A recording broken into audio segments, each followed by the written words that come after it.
Glendale, Arizona during spring training. Temperatures in the mid-80s expected as the Cleveland Guardians have made their way from Goodyear here to Camelback Ranch to take on your two-time defending world champion Los Angeles Dodgers. And hi again, everybody, with Rick Monday. I'm Tim Neverett. Kirsten Watson will join us momentarily. It's a big day for the Dodgers right-hander on the mound today. Gavin Stone, who had to miss the entire season last year, he is back after shoulder reconstruction surgery. And Tim, if we look at it, the last outing that he had in the game was 19 miles away. That was at Chase Field. It's been 542 days since Stone has been in a ball game. So it's one of those things, you talk about a tune-up. This is definitely a tune-up. He had a little bit of weight during the offseason after that surgery, but he's raring to go. It's going to be a short outing, but this is a big afternoon for Gavin Stone. Dodgers are very excited to have him back on the mound in a major league game here this afternoon. They're also excited to have this guy back in the lineup. The Dodgers having Freddie Freeman in the lineup for the first time this spring. Kirsten will have more on that when we come back to Camelback Ranch.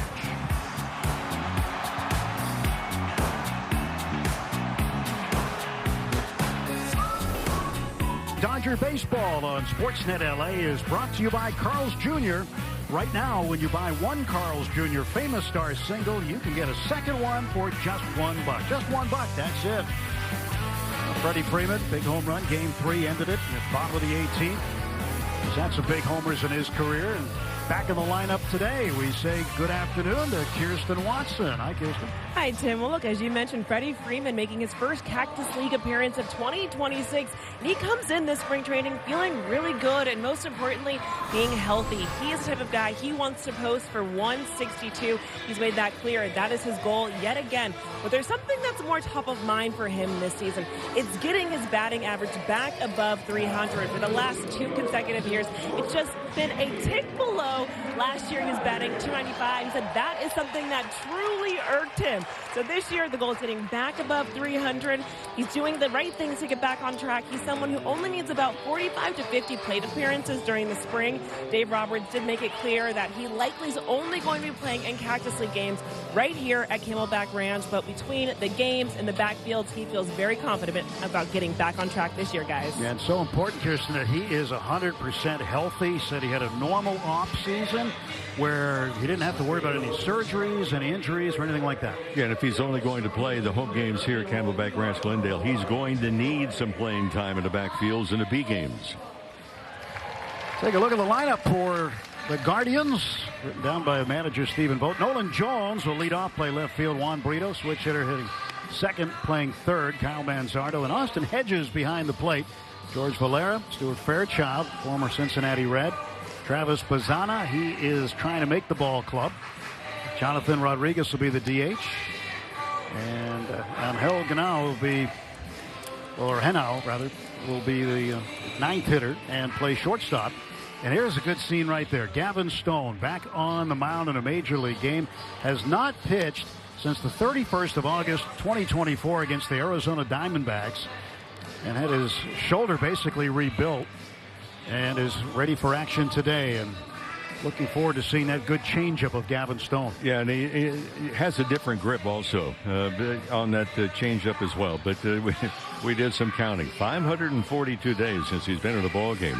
And it's really a shame, obviously, he got hurt last year because in 2024 he was really beginning to blossom in that changeup, but also moving around with very good control, that fastball and the breaking stuff. Well, Stone getting ready to throw his first pitch of the afternoon. Glad you're with us, no matter where you happen to be watching us from. Dodgers and Guardians.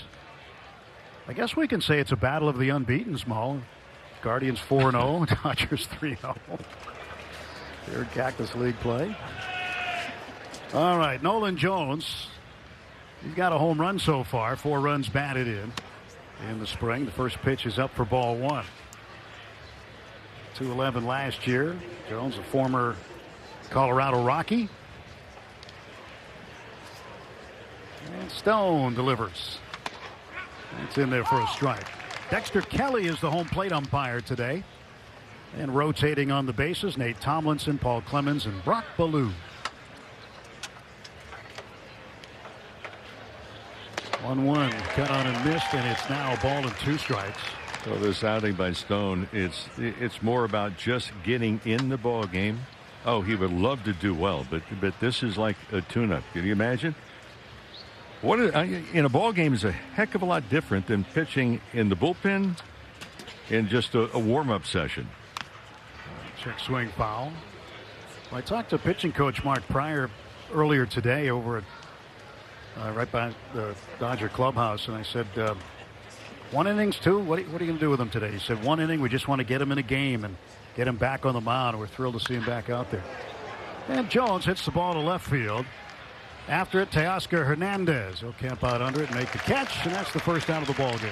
I think it's kind of an interesting ball club as well. You look at last year, and they're trying to get together and contend for their 3rd consecutive American League Central Division title, and they did it rather unorthodox method last year.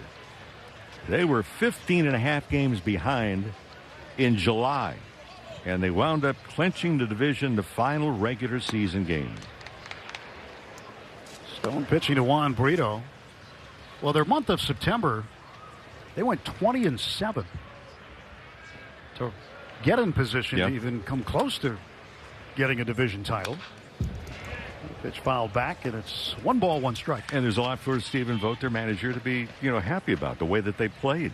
I mean, that comeback, the 11-game deficit in September, and then coming back and overtaking Detroit, the biggest comeback in baseball history. They were 68-67 entering the final month of the season. 1 game over 500. But they had a lot of help, though, from Detroit, as you mentioned. A season that Detroit would rather forget, especially that last month. Oh, they just disappeared. Gavin Stone is the author of the last complete game shutout by a Dodger pitcher. Got to go back to June 26, 2024 in Chicago on the south side against the White Sox. He pitched. Oh, there it is. There's the change. There it is. That's it. And that's such a field pitch. And the changeup is rather difficult. If you can imagine, take your right hand and have your 2 index fingers.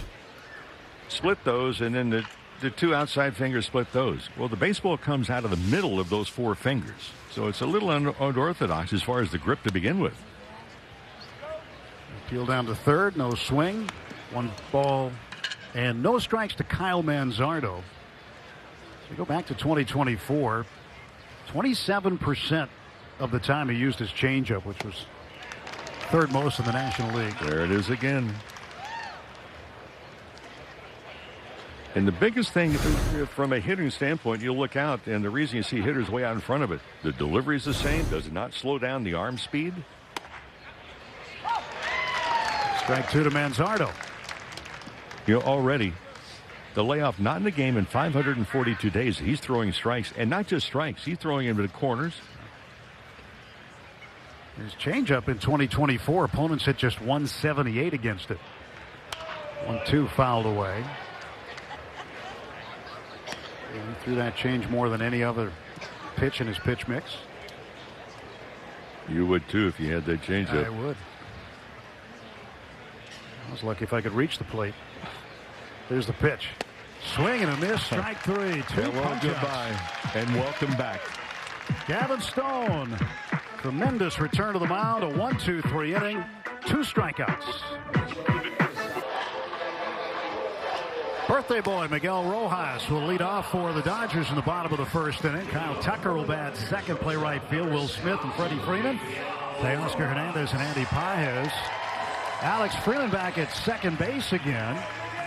And Nick Senzel at third. And Keston Hiura will be the DH. Right-hander Gavin Williams had 31 starts last year for the Guardians. 3.06 ERA.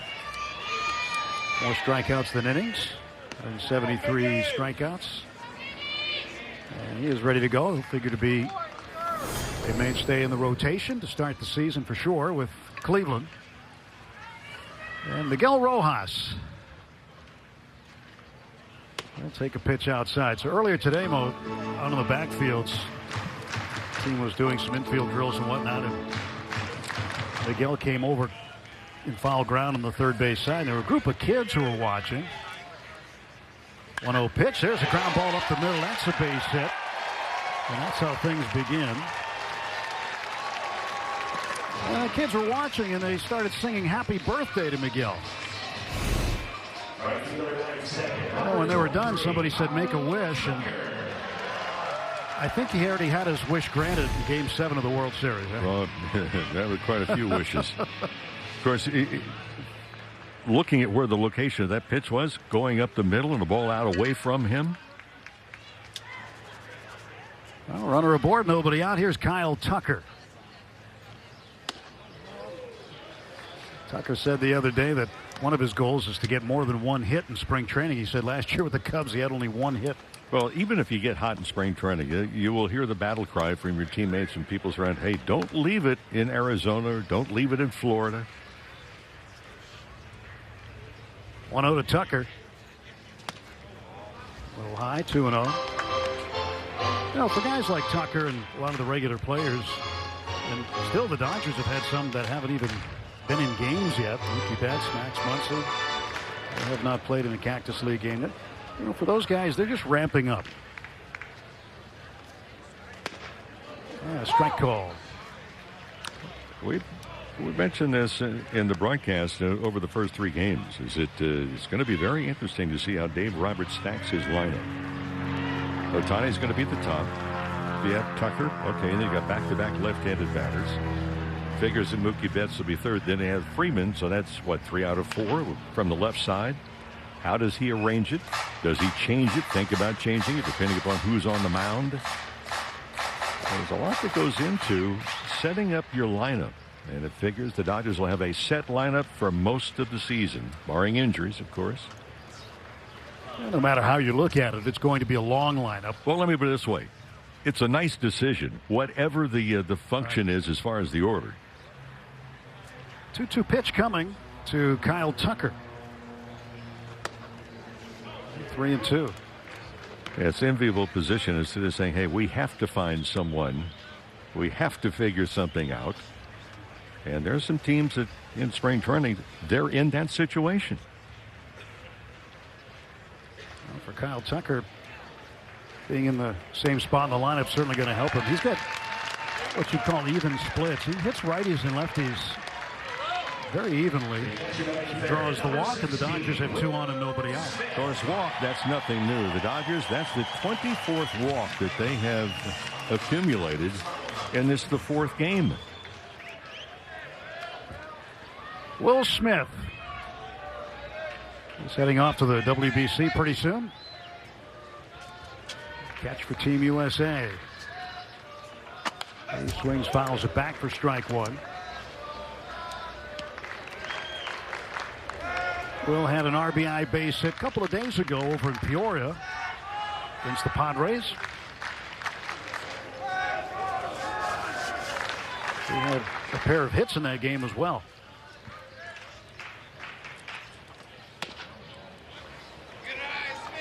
Everybody clap your hands. Will Smith for the United States.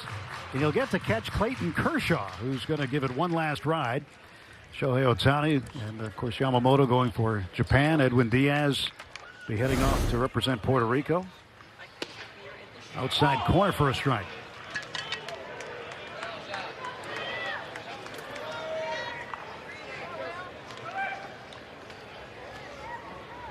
One and 2 to Will Smith.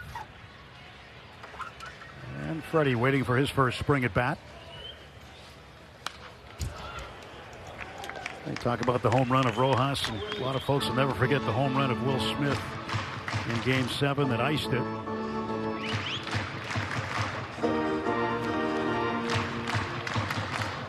He's one of those guys you describe of having a slow heartbeat. Just doesn't get too, at least externally, doesn't get too excited.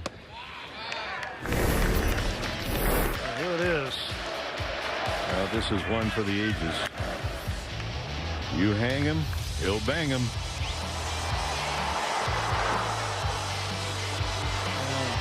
Shane Bieber didn't have that pitch hit that long very often during the course of the season for Toronto. But Will got the right one. It's the first extra inning home run in World Series Game 7 history.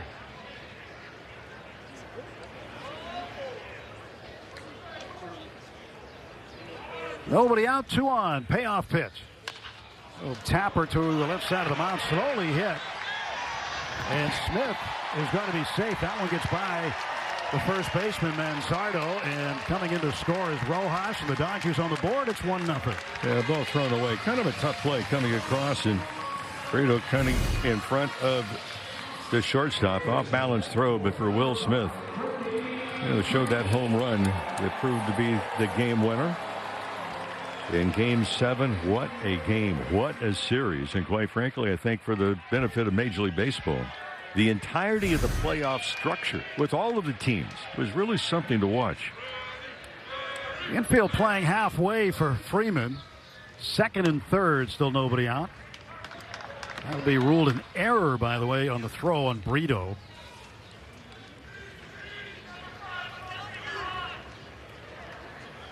Smith gets second on that play. Tucker at third. And a 1-0 pitch to Freddie.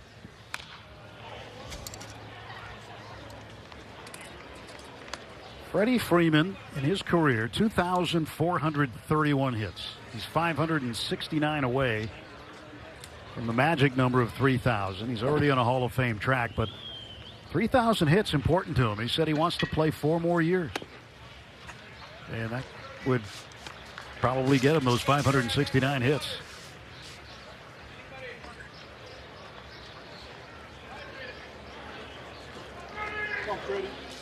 Two ball, 1 strike pitch to Freeman. From Gavin Williams. I know earlier, as if Chris was talking about Freeman, who's vocalized what he wasn't happy with hitting below the 300 mark. And he didn't play it up, didn't talk about it a whole lot. But the question is, how much was he hampered with his ankle? I think much more than he ever even came close to discussing with other people. 2-2 popped up. Third base side. Brito back after it. And on the lip of the outfield grass, he'll make the catch for the first out of the Dodgers' first inning.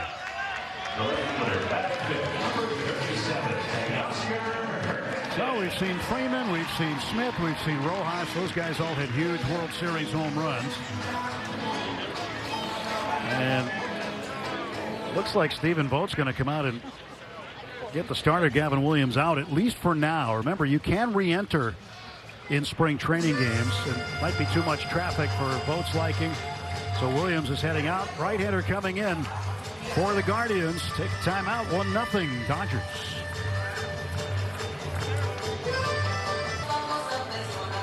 Dodger fans, don't miss a single moment this season. Sign up for SNLA Plus and enjoy Sportsnet LA anywhere on any device on the MLB app. If you're already an SNLA video subscriber or a Spectrum Internet and mobile customer, you get SNLA Plus at no additional cost. Visit MLB.com/SportsNetLA for more information.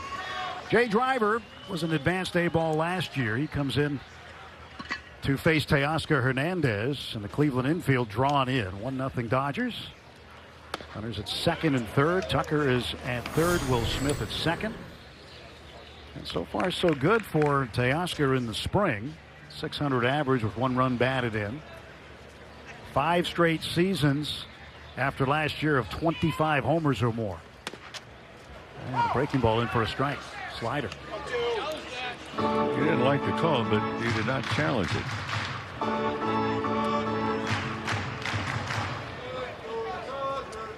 There might be a rule against that in first inning. You don't know. All the teams are handling it differently.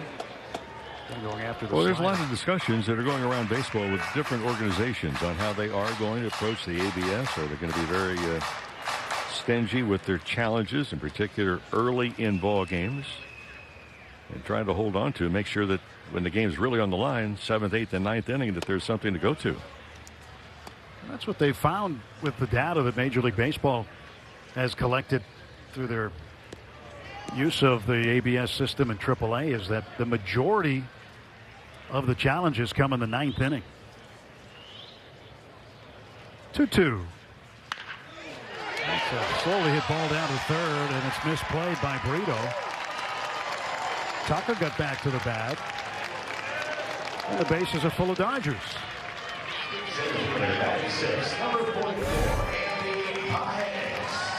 Well, breaking ball that was way inside may have been a ball as far as the location of the pitch. And for the Guardians, the defense has extended this opening inning.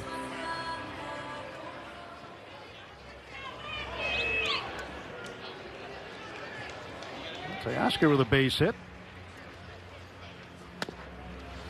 There's Andy Pages taking a strike. I was kind of screened. Could you tell if that hit the base from where you're sitting? Could not tell. But initially he might have misplayed it with a backhand, but that might have hit third base. To get a look. And he swings. It's a high drive to left. It's going to hang in there. Nolan Jones, right in front of the warning track, will make the catch. Tucker will score on the sacrifice fly, and it's 2-0 Dodgers. And Tim, I thought there was a really important, a very big graphic right before that swing with Andy Pages. In the top 10 in baseball with runners in scoring position. And for a young player to understand the importance of that, he's in kind of the middle of the lineup here this afternoon, but he has grown so much in the last year. His awareness, of course, that huge catch in Game 7 of the World Series. Pitch to Alex Freeland, the switch hitting infielder outside.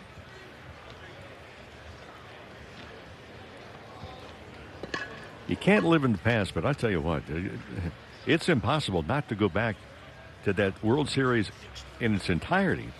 But that Game 7, my goodness. Well, the catch Pages made was just one of a number of plays that saved the World Series for the Dodgers. And, you know, frankly, the Blue Jays and the Dodgers both won and lost that World Series about 4 or 5 times late in the game. Well, one thing that the Blue Jays did not do well, and they did so many things well. I mean, it's just a very talented team. So you talk about a catch. Yeah. Guys in the truck evidently are awake today. They are. And Andy Pages was awake in Game 7. But that's an unbelievable catch. Now, Kike Hernandez said that he would have caught it. I don't think he would have. And keep in mind, there was a collision that took place on that catch. You'll never know. However, remember that Dave Roberts had just inserted Pages into the game as a defensive replacement. So Kike said he was going to make that catch. He's lucky he didn't need a life jacket. A great still shot that is. 2-2 to Freeland, up and away, 3-2. But I was alluding to the one thing that the Blue Jays did not do well, in my estimation, at all in the World Series. Run the bases. That guy's thrown out. Bichette lost track of the outs. Got tagged out on a big play that ended an inning. Runners go. A little tapper out in front of Austin Hedges. He's up and throws out Freeland. Dodgers get a couple of runs on 2 hits rather, and they'll leave a pair. After 1, it's the Dodgers 2, Cleveland nothing.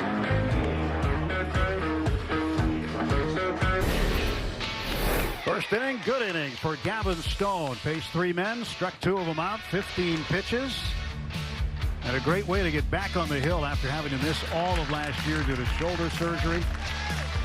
Very good day for Gavin Stone. Now Edgardo Henriquez takes over for the Dodgers in the second inning. Up 2-0. Flame-throwing right-hander. 22 appearances, 2-1, 2.37 his ERA last year. And he is facing Austin Hedges, the veteran catcher. One interesting note on that inning of Gavin Stone, which I thought was remarkable. I mean, 542 days since he's been in a ball game. He threw strikes, so it was 15 pitches. 7 of those were changeups, and very good ones. Good ones. Hedges swings, and he is out on strikes. Last 3 Guardians hitters have struck out. In fact, with that strikeout, here's what the Dodgers pitchers have been doing in spring training lately. That makes 26 1/3 straight innings without allowing an earned run. The last earned run they allowed was in the first game when Yamamoto came out after a long layoff. The Dodgers had a 6-run inning in the top of the second. He came out in the bottom of the second against the Angels on Saturday. Gave up 2 runs, 1 earned, and that's the only one that's earned that they've given up.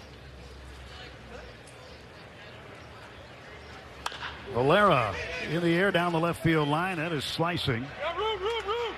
And that is just out of the reach of Nick Senzel. Good effort. Senzel, a non-roster invite. Former Cincinnati Red, trying to find a way to make this Dodger club. We'll see him hit next inning.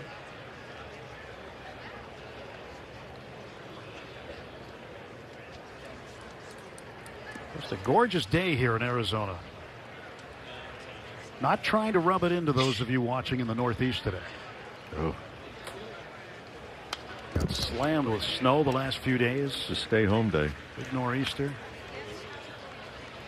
But at least for those sitting in the snow, they watch this and they know that baseball is just around the corner. Things are going to get a lot better. So's that snowplow just around the corner. That's right. Better be. 1-2 belted to right field. That'll be down for a hit. Kyle Tucker will chase it down and hold him to a single. Well, that was a good swing of the ball in his hands.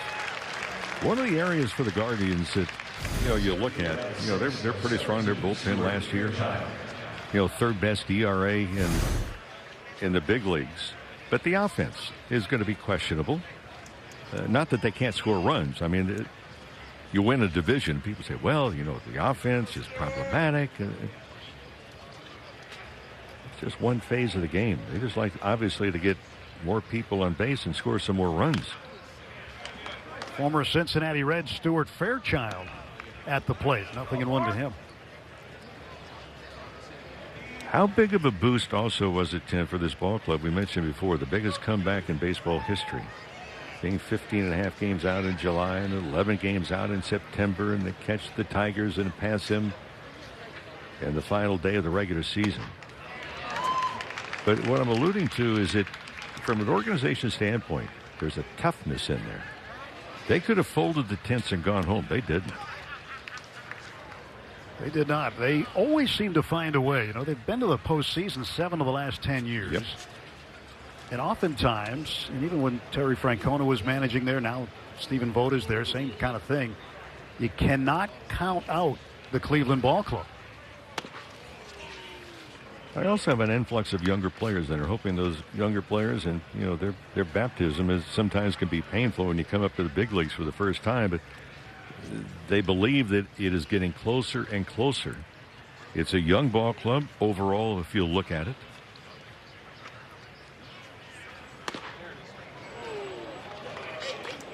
It was close, but ruled the ball. 2-2.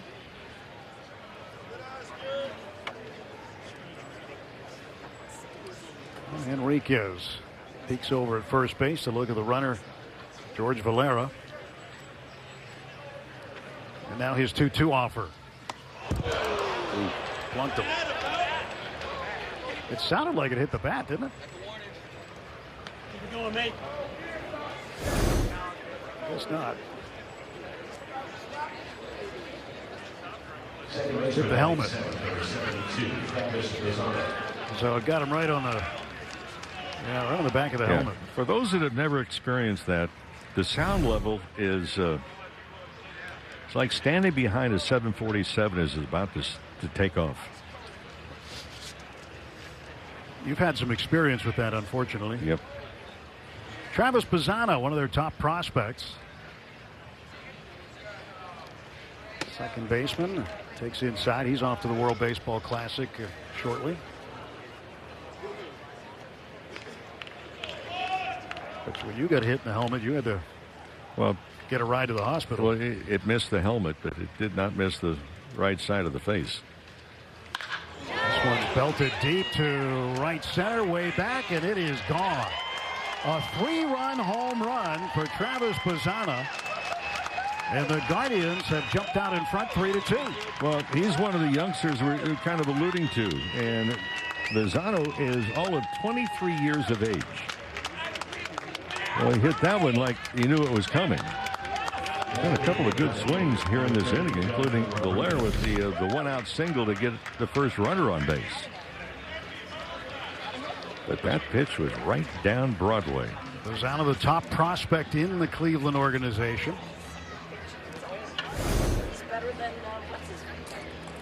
This is the first time in spring training so far that the Dodgers have trailed in a game. It's also the first time they've allowed a home run.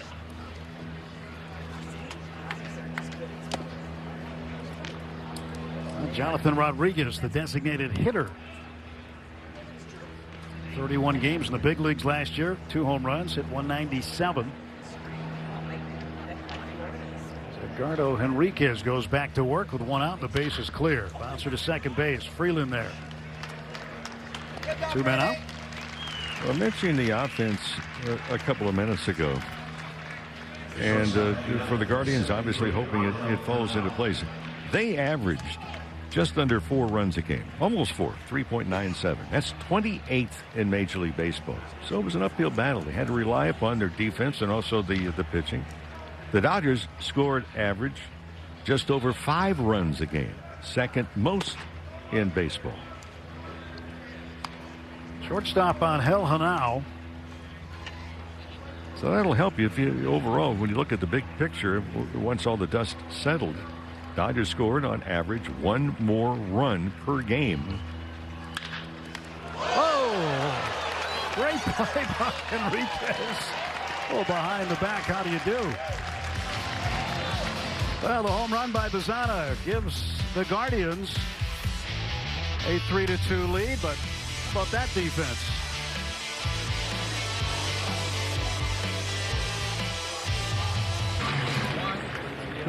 Well, welcome back to Camelback Ranch. I am joined by the starter of today's game, Gavin Stone. And Gavin, just to see you back out there on the mound was exciting in itself. Then you have a 1-2-3 performance, 2 strikeouts. So for you personally, how did it feel to get back on that mound? 'Cause it's been a minute. Yeah, that was awesome. Considering the whole rehab process, how long it took, the surgery that I had, it was amazing to finally get back out there and do what I love doing. Shoulder reconstruction is not an easy surgery whatsoever. A lot of time. What did you learn about yourself, or was there anything that you were doing to just balance yourself to get ready for this season?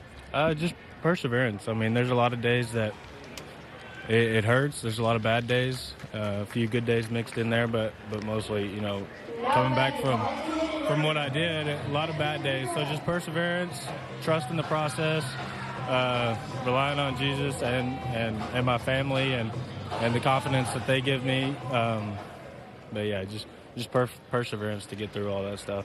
You had so much success in 2024, and I remember us talking about how you so badly wanted to be a part of that postseason run, but you were one of the reasons they were able to be in that position. How much did you look back on that year and just keeping that in mind as you prepare for this year? Quite a bit. I mean, as long as I could replicate the stuff that I had in 24, I knew I'd be okay. So getting back to that point, working on the velo, and I'm just ready to, go out there and get outs for the guys. I don't really care about, personal accomplishments or what I do out there, as long as I can get outs for the guys and we can push for a 3-peat. You mentioned Steph, your bread and butter, pride and joy, the changeup. You relied on it today. How good does that pitch feel right now? Yeah, it feels really good. I mean, like I said, I was here for a while, so I had a lot of time to work on it, and that was one of the pitches that didn't really hurt to throw during the rehab process, so I got to work on it a lot. And so, coming back from surgery, you're kind of worried about if the pitch shapes are going to be the same, if you're going to get the same swings from hitters.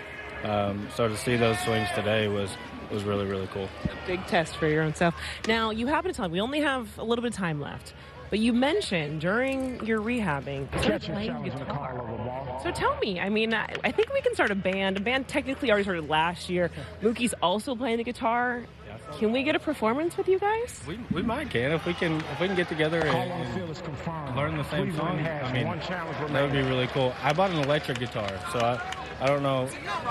I'm trying to be, yeah, but I'm not that great, but it is very fun. During the rehab process, we had a lot of, you're done by 2 o'clock every day, so you have all day to just do nothing. So finding hobbies was hard, but playing the guitar, it's really fun. You mentioned that earlier. You weren't a singer, and I think, if I recall correctly, I think Jack Dreyer is the singer. So between your electric guitar, Mookie, I think it's called an acoustic guitar. I'm really not the best with these, but I think we could really have something serious going. We could. We just need a singer. I think Jack could be the... Oh, no, absolutely, you do not want me to be the singer. Respectfully. We need like a backup singer. Jack's good. Jack is good, but he needs some help, I think.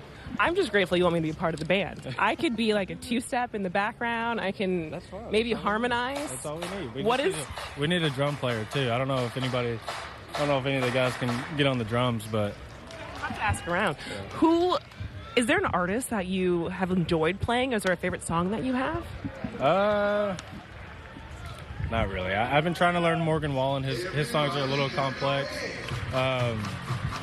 I can play a couple of his songs like halfway through, but it's hard to. My fingers don't work that well, so I have to find the easiest, I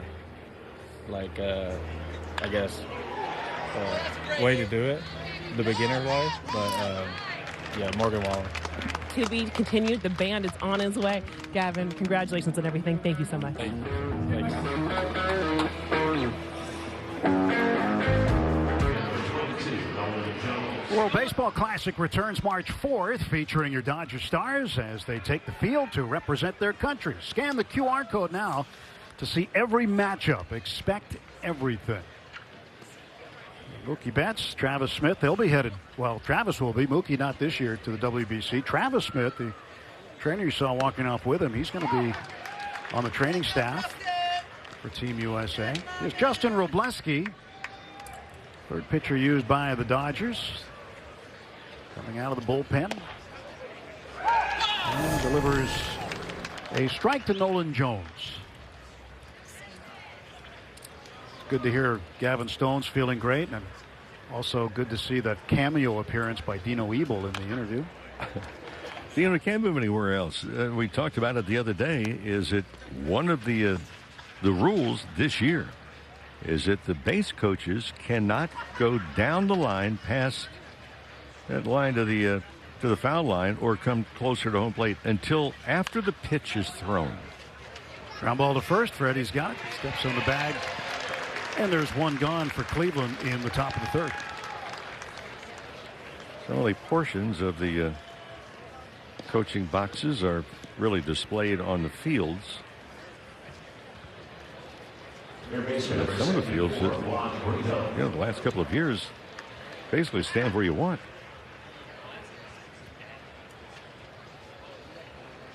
Well, can't do that anymore. And again, we'll see how it gets enforced, because the last time they put in rules to govern the base coaches and where they could stand, there were a few arguments. There were a few arguments about it, and then they just kind of... And the biggest one was with Larry Bowa when he was the third base coach for the Dodgers, who was ejected from a game. And eventually, they just went back to wherever they wanted to be. Brito hits the ball to dead center. After it, Pages squaring up right by the warning track, makes the catch. Two gone. First baseman number 9, Kyle Manzardo.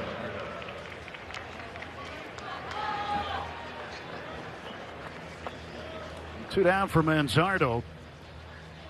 Justin Robleski checks the card. Even in spring training, going with the scouting report. Oh, yeah. Got to get used to it, right? Game conditions.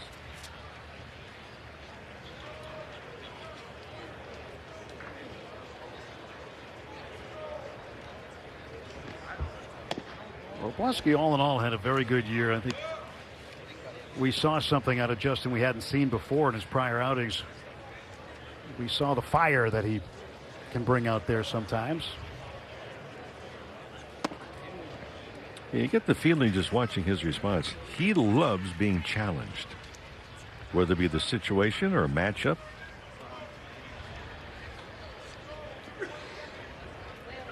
Two and one to Manzardo.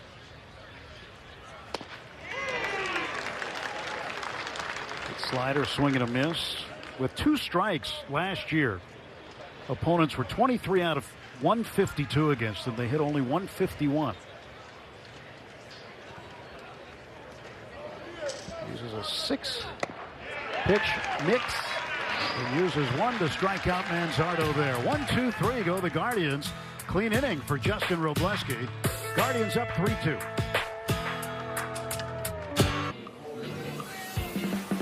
Back-to-back world champion Dodger baseball on Sportsnet LA is brought to you by your Southern California Lexus dealer, who invites you to test drive a Lexus today.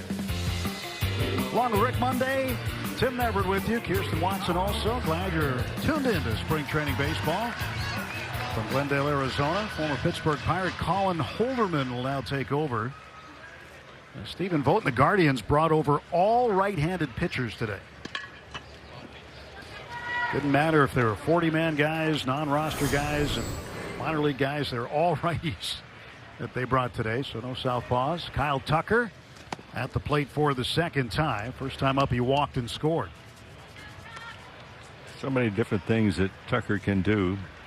Not just the offense part, the defense, throwing, I think, awareness, situational awareness during a game, and then the speed.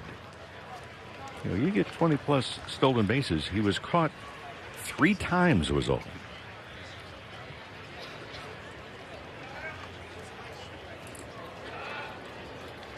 You can relate, having played for the Cubs yourself, and that ballpark hasn't changed any. But he signed a 4-year contract. He's 29 years old. He knows what it's like to win. Did that with Houston. But talk about Wrigley Field. Last year, he had 236 at Wrigley. Everywhere else combined, he had 292. Mm-hmm. And we know about the wind. It can be like 2 different ballparks, whether the wind's blowing in or out. But what are some of the other challenges about hitting at Wrigley that people don't think about? First of all, everybody says, well, small ballpark, 368 in the power alleys. Okay, that's all well and good. It's 350 something down both lines.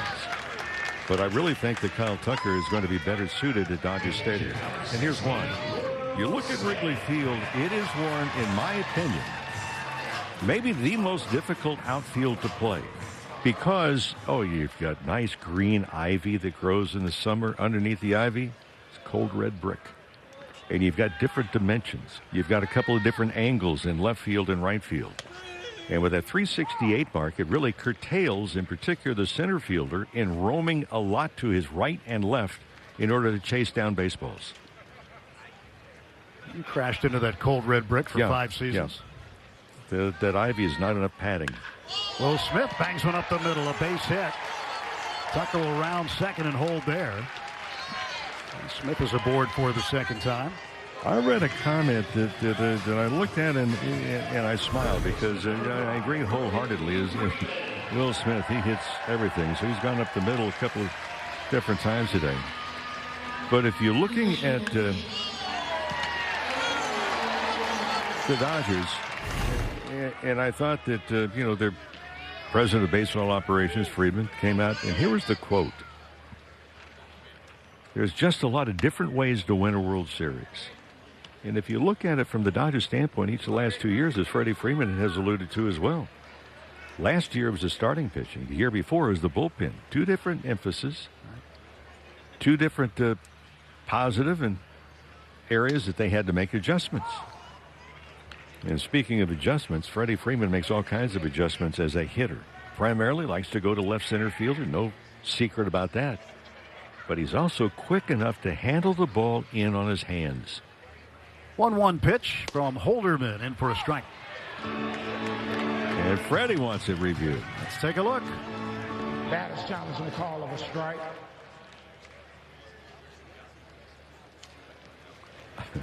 I love this. Everybody looks.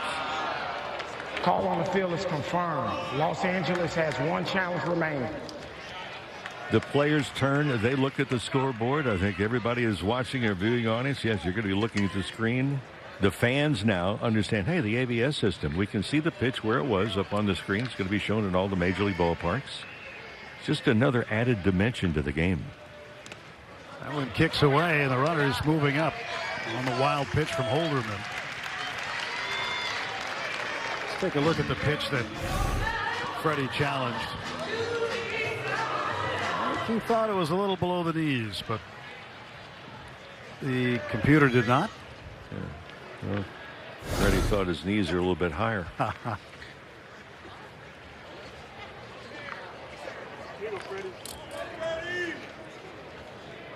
Infielders halfway all around the Cleveland infield. 2-2 to Freddie Freeman. That's outside, full count. Well, we're going to see some scenarios this year with the ABS system that are going to help. They're going to hurt.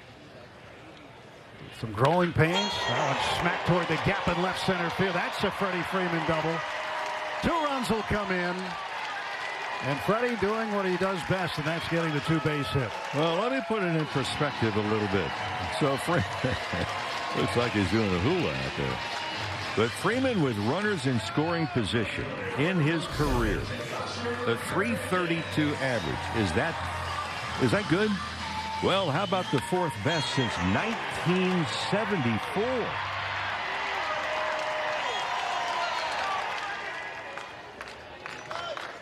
Get the hula hoops out. That's that inflatable thing you'll see at the car dealership. I mean, that's amazing. Runners in scoring position. Freddie Freeman in his career, .332 average. 4th best in baseball since 1974. Send a picture of this to you, brother. The Dodgers now up by a run. And Teoscar Hernandez swings through that pitch from Holderman. So Freddie's at-bats will be limited this spring. You see the guys in front of him. Tony Gwynn, Rod Carew, Joe Mauer. Mookie Betts is on the list. That's really good.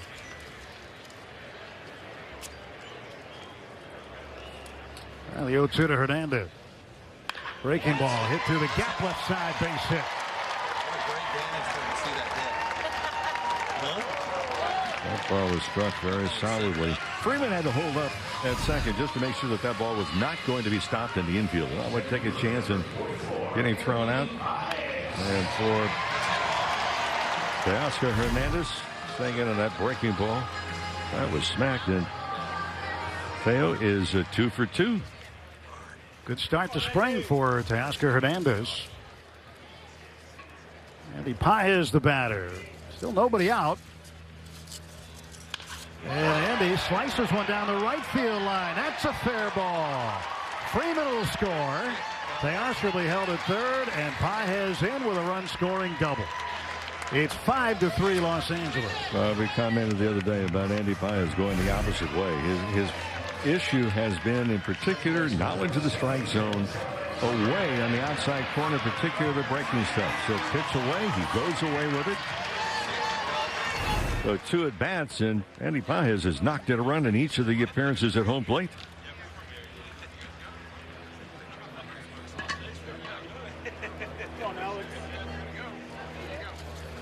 I wonder if Freddie thought that high five line was not going to end with all the bodies they've got down there in the dugout. A little unusual.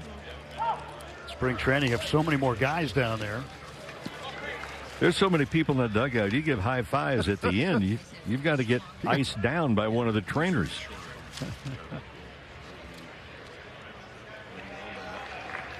0-1 pitch to Alex Freeland. He hits it up in the air to right field. Under it is Valera. He'll make the catch, and Teoscar will come in to score. Paez advancing to third base. It is 6-3. Sacrifice fly for Freeland.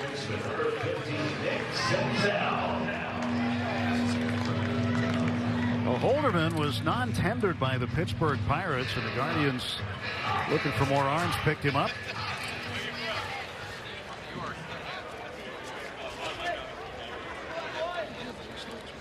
I think he'll be a solid addition to the bullpen. Appeal play over at second base. And Paez is okay. Left on time. Won't be about 15 minutes.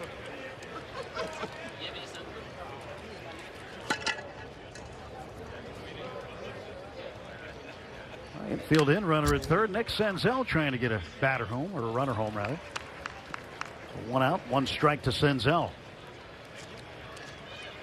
It's early, but he's had a good showing so far. Stretched by Holderman. Pitch outside, 1-1. Again, not wanting to rub it in for those that are in cold weather and or snow around the country, including Florida got cold last night. This is absolutely perfect conditions right here. Ball 2. I mean, no wind to speak of either. It's just a still afternoon. And the beginning of summer starts on Thursday. We're going to get up to the 90s. Have a couple of days at just above 90 here. It's pretty early, though, in Arizona to be in the 90s. Yeah. Usually you don't get there for a while. Senzel takes. Well, I guess he did. Looks like he came around on the appeal. 2-2 the count to Nick Senzel.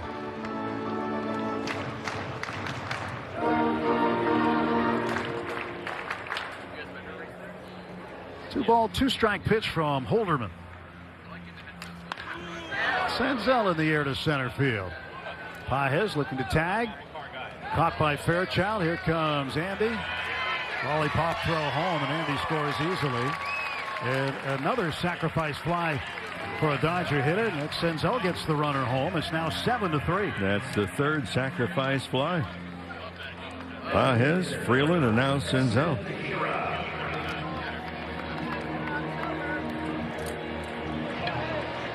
Here comes Stephen Vogt. Manager's going to the bullpen with 2 men out in the bottom of the 3rd inning. The Dodgers now with 5 runs on the board this inning. And they have taken the lead back largely due to a Freddie Freeman double. He's got good reason to dance in his first spring training game of the year.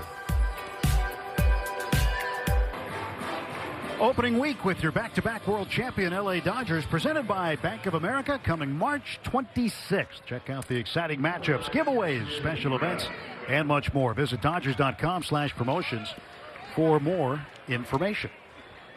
Here's Jack Jasiak. Made it up to Double-A last year in the Cleveland organization. He'll face Keston Hiura. Hiura, the DH, and batting 9th today. Hiura out of UC Irvine. Take a pitch for a ball, 1-0. Keston, first-round pick by Milwaukee out of UC Irvine, and didn't work out with the Brewers at the end. Had some time briefly with the Angels.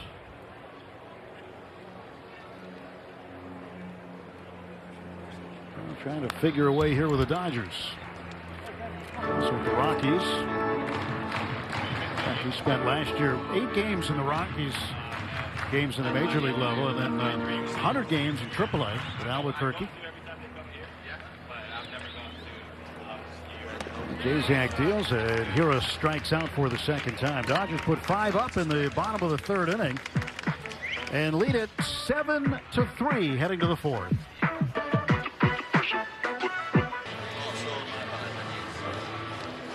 Ryder Ryan takes over for the Dodgers to start the top of the 4th inning. 2nd spring appearance for the older brother of River Ryan. Both Ryan brothers in the Dodger organization. We expect to see River Ryan at some point in these Cactus League games. Austin Hedges, first ball swinging, pops it up. Freddie Freeman way out in the outfield makes the catch. 1 pitch and 1 away in the Cleveland 4th. Number 7, George Valera.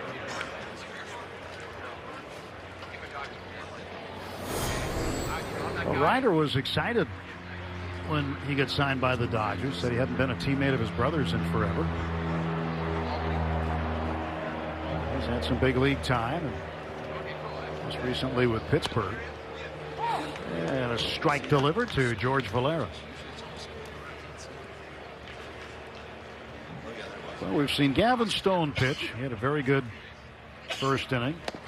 2 strikeouts of the 3 batters he faced. And 23-year-old Edgardo Henriquez gave up a 3-run home run to Travis Bazzana.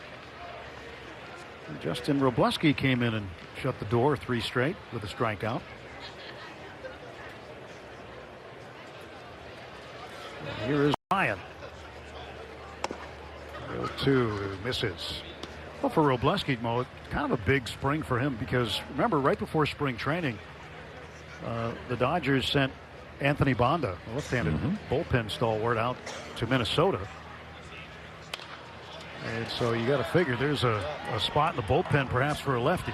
And some of that move is because of the trust that they have in Robo.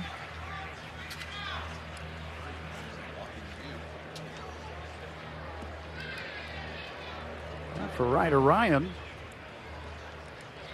he's just trying to get guys out and let the chips fall where they may.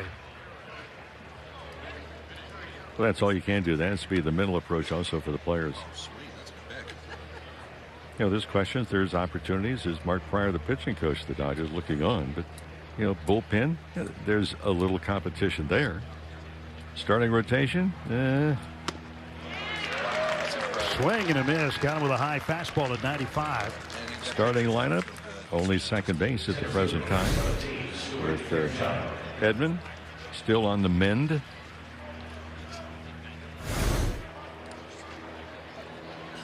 Some good high rider action there for Ryan.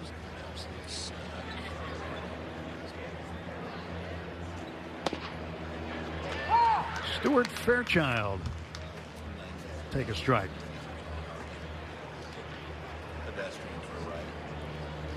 Was hit by a pitch, scored a run, came in on the 3-run homer by Bazana in the second inning. Nice pitch there, good slider. Dodgers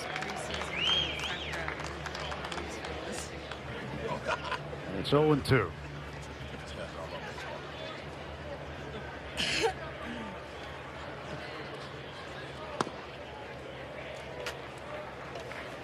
One ball, 2 strikes to Fairchild.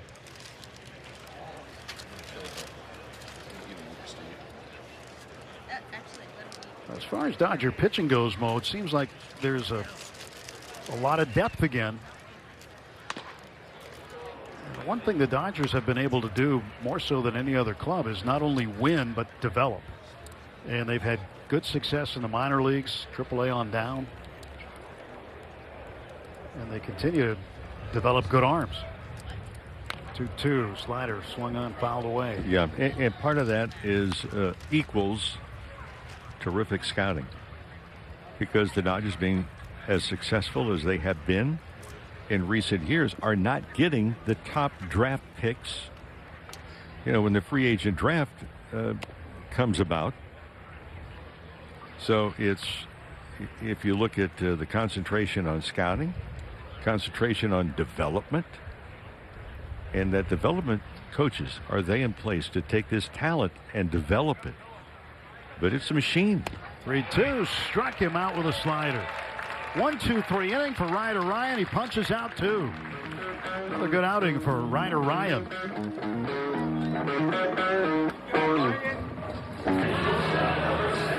Back-to-back world champion Dodger baseball on Sportsnet LA is brought to you by Morongo Casino Resort and Spa.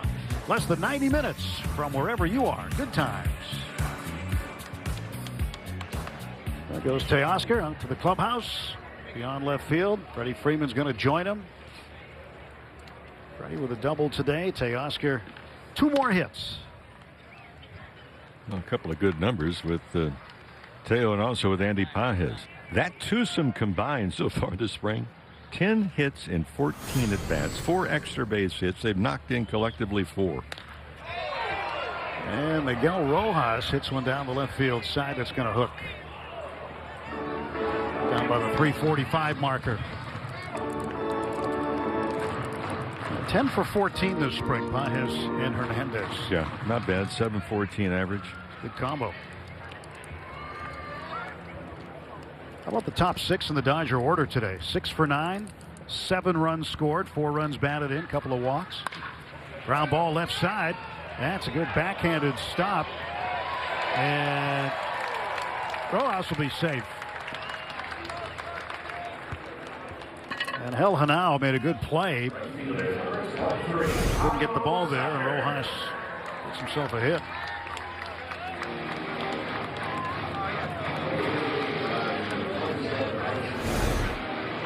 And Rojas is done for the afternoon. Michael Ciani will come out, pinch run for him.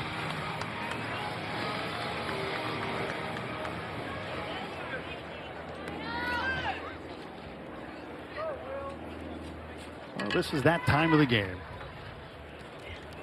Changes. Kyle Tucker. He hits the ball to third. Quickly picked up by Brito. On to second. It goes into the outfield. Sally will head to third. Yeah, this was an awkward play because it was the shortstop.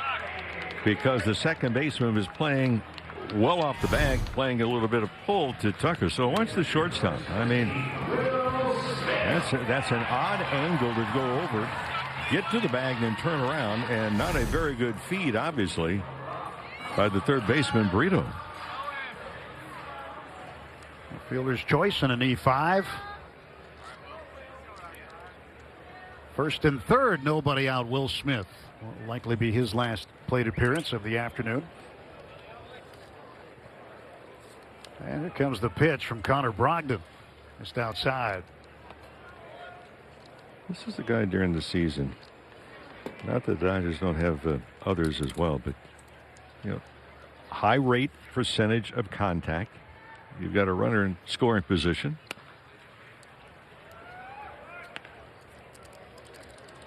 When Will Smith first came up, I made the analogy that I thought that he handled the ball that was upstairs as well as another catcher who now is operating the San Francisco Giants and Buster Posey. I know that's a tough analogy with, the big name, but Will Smith has created his own big name now. He's been Captain Clutch. Well, Freddie Freeman put the good tag on him in the World Series. Silent assassin. But think about how many times in close and late situations that he has been just absolutely dynamite coming through for the team. A close and late, close game, seventh inning or later.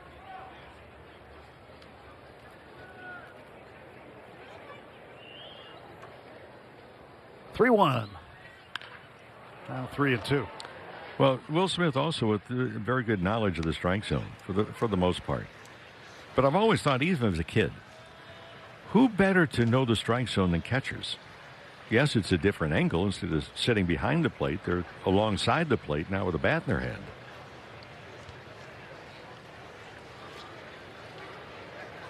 Payoff pitch. Strike three called. He's going to challenge. If he's wrong, the Dodgers will be out of challenges. So I just mentioned, knowledge of the strike zone. Let's see. Batter's challenge the call of a strike. Don't make a liar out of Rick. Yeah. Hopefully no low knees here. Oh. Call on the field is confirmed. Okay. Los Angeles has no challenge remaining. So Smith strikes out, and the ABS confirmed it. And Smith's still not convinced.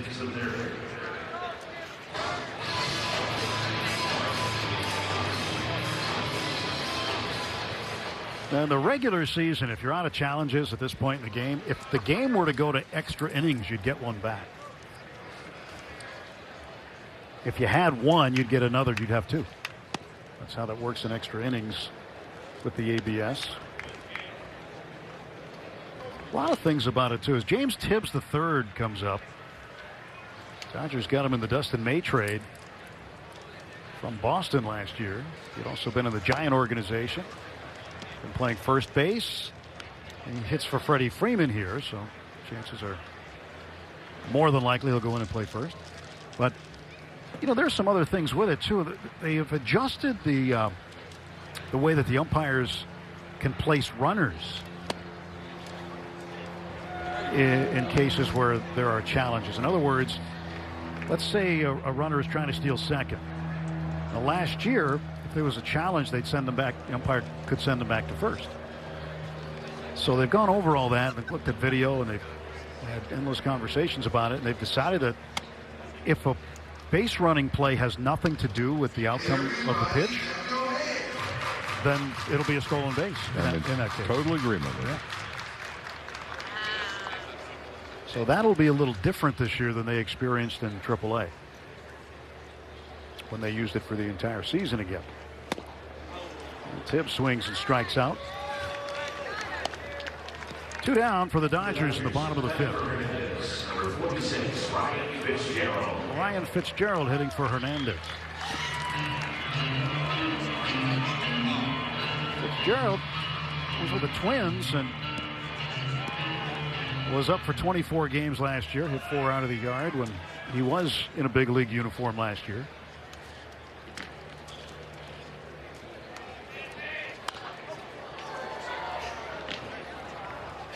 Fitzgerald batting with runners at first and third. 2 men out.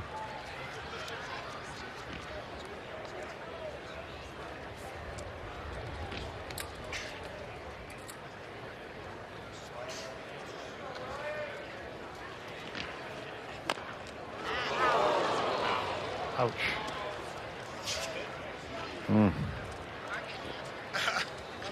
How's that feel, Mo? Oh, put it this way, the glass slipper will not fit at midnight tonight. I can't hear you guys. I'm on the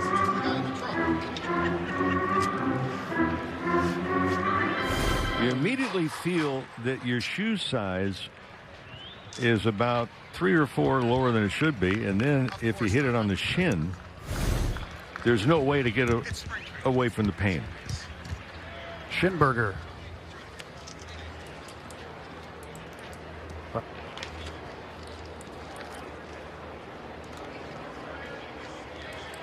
No balls, 2 strikes to Fitzgerald.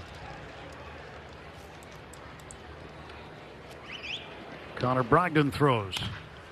That's tapped down to first base. And that'll take care of business in the bottom of the 5th inning. We go to the 6th. Bottom of the 4th. We go to the 5th. Beg your pardon. It's spring training after all. You want ISO that 5th? Yeah. 7-3 the score. That's right. Back-to-back world champion Dodger baseball on Sportsnet LA is brought to you by your Toyota dealers. We make it easy. Along with Rick Monday, Tim Neverett with you. Camelback Ranch, Glendale, Arizona. Kirsten Watson here as well. And Paul Gervais on the hill. Wholesale changes for the Dodgers as we go to the 5th inning. Gervais last year got in 6 big league games. He was with Tampa Bay and then came over to the Dodgers. And facing Travis Bazzano, who hit a 3-run home run his last time up. I realized what happened last inning. Instead of writing Miguel Rojas base hit in the column in my scorebook for the 4th inning, I don't know why, but I wrote it in the 5th inning. And so I've had to make those changes. It's spring training for everyone. Got my erasable ink pen that you told me about. One of the really great products. Yeah. Came in handy. Next offer's inside.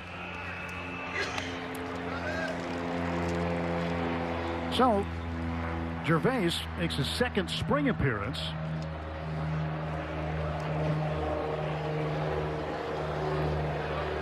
He is the tallest pitcher on the Dodgers staff. That's slicing toward the gap, and Ciani can't get to it. It's cut off by Tibbs in left field. And that holds the base runner to a single. So Bazzano with a very long single to the gap in left center field. Infield playing to pull outfield a little bit the opposite way. And good hustle. You always like to see that other outfielder coming over and backing up.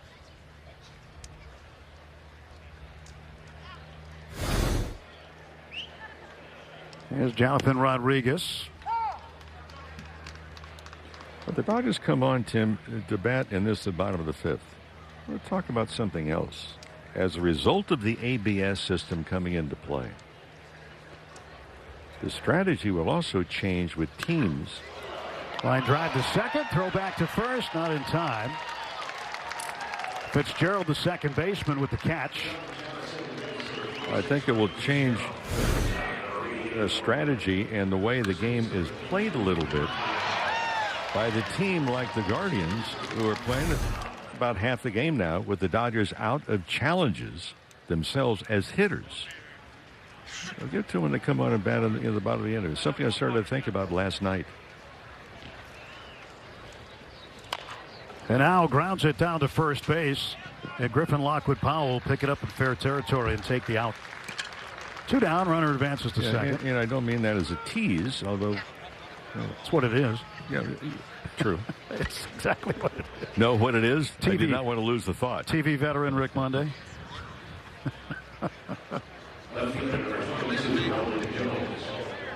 Nolan Jones, the left fielder, up. He's 0 for 2. In the bottom of the 5th, Rick's going to give us the thought.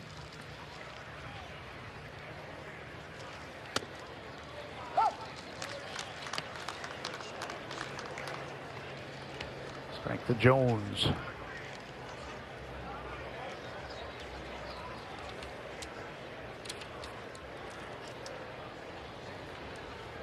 Gervais will step off.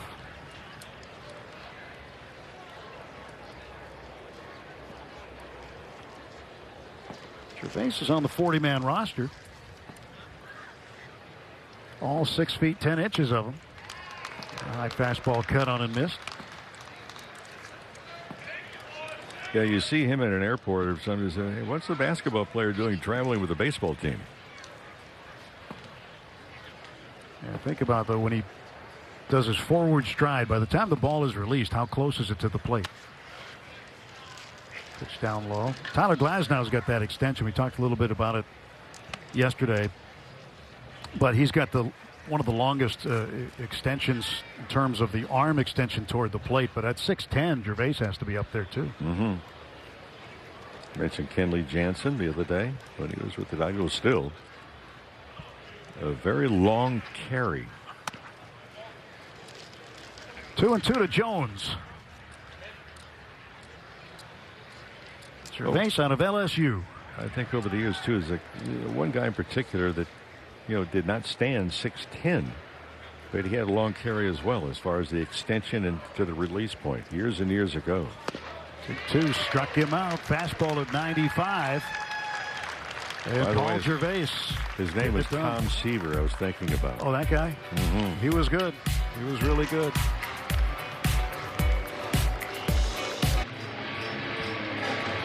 Seven runs, 7 hits for the Dodgers. 3-2 for Cleveland. Bottom of the 5th inning, and Austin Peterson worked in AA and AAA for the Guardians last year. Is facing Noah Miller, the shortstop, another switch hitting infielder. With 260 last year in his minor league at bats. Breaking ball in for a strike. Okay, you ready? I'm ready. Okay. What's your thought? Well, my warp thought was, with the ABS system that comes into play, pitch framing has been a topic of conversation depending upon who it is that you're having the conversation with. Catchers giving that low target, receiving the ball low, and then coming up with the glove. Snagged at first, and Manzano steps in the bag for out number 1. Now, the conversation, teams will tell you how many pitches is it going to help you in the call during a game. Is it 3? Is it 4? Is it more than that? Does it exist? You ask an umpire and they say hooey. But now if the Guardians, the Dodgers are out of challenges as a hitter. Well, now the pitch framing becomes more important to try and get the extra strike. Before, when the team still has challenges, it does not present itself that much. Josue DePaula with a base hit. Dodgers' top prospect. Yeah, I mean, they're still going to stay the same technique. And the catching technique has changed. Catcher's now on a knee. They're trying to catch the ball low and bring it up and get the call.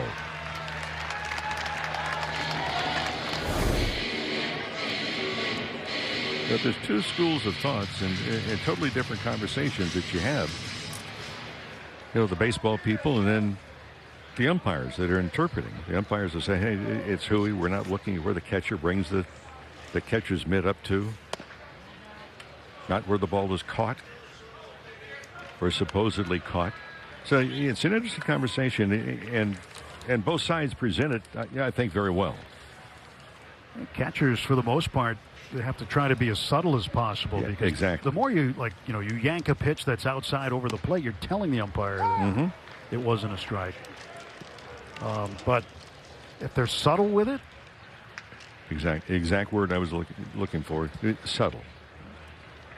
Nick Senzel, the batter, 1 out, 1 on, 1-1 the count. New catcher for Cleveland, by the way, is Cooper Ingle. Austin Hedges out for the rest of the day. But for the Dodgers, again, they have lost their right to challenge a call. So, yeah, for the Guardians and teams that get into that situation with a lot of baseball to be played, this in the 5th inning. Now you're talking about pitch framing. It's more of a topic of conversation and practical application, too. 2-2 to Senzel.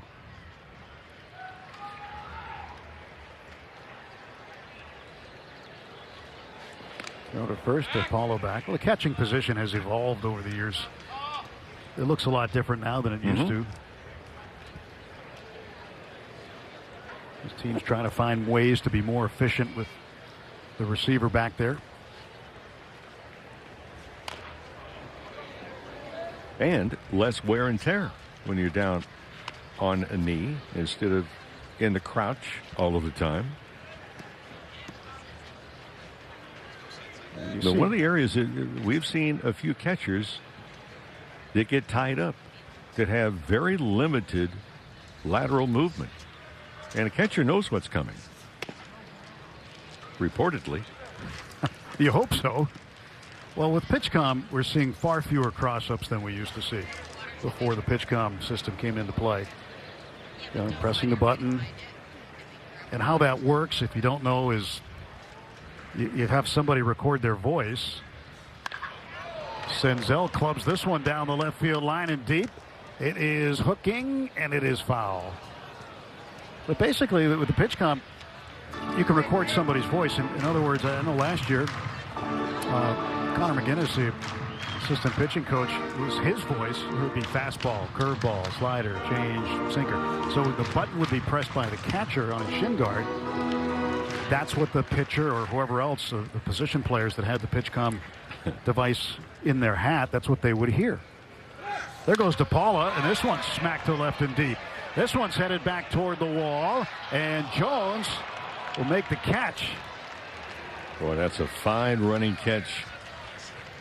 In a ball game, you're dealing with the fence, and you're moving laterally and being able to reach out and grab it. Catch by Nolan Jones.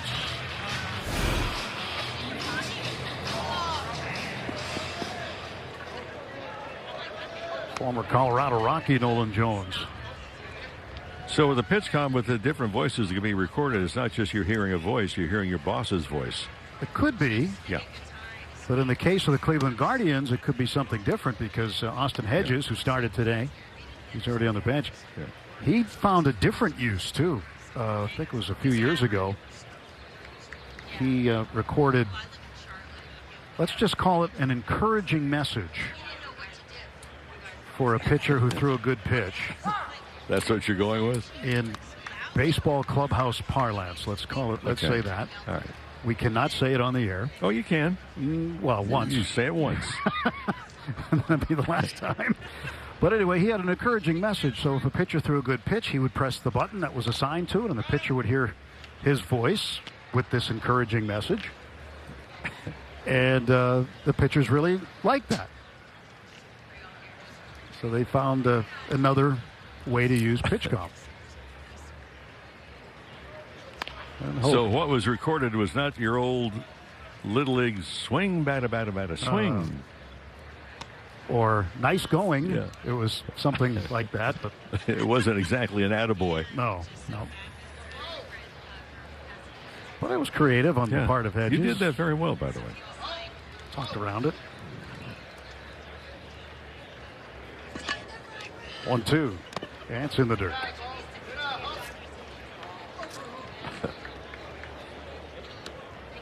Of course, recording with a authoritative sound to it. We get it all the time. Mike Levy in the truck. It's like having PitchCom up here when we hear Mike. No, the PitchCom's coming from the truck. Yeah, exactly.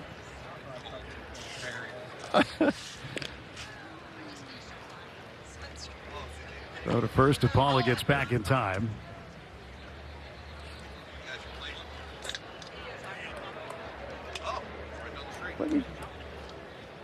That's twice he's thrown over. So now we'll see if DePaula gets a bigger lead and takes off. And maybe Engel, the catcher, is going to remind the pitcher Peterson that you've disengaged twice. Well, if DePaula can get it going, I mean, you talk about long strides that he has. You mentioned that he's got the legs of a guy that's 6'10".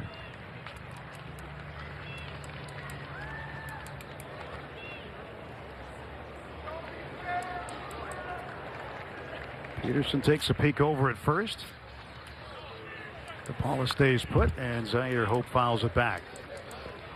Again, these are two very good young outfielders that we're going to see a lot of. Kendall George we should also see more of as the spring goes along, but they have continued to advance through the minor league system, doing all the things they're supposed to do. I guess the words are, trusting the process.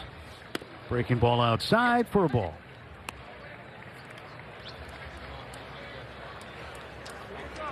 But these are some of the prospects to keep an eye on in the Dodgers system.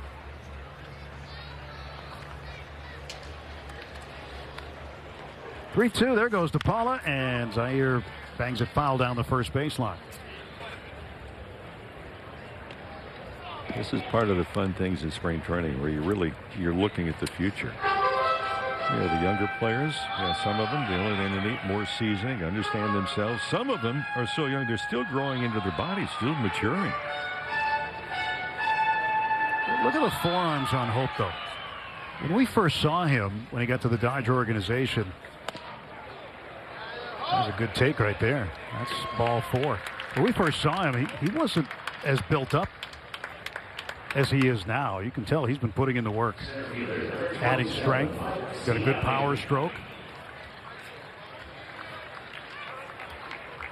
He was part of the Michael Busch trade with the Cubs a couple of years ago.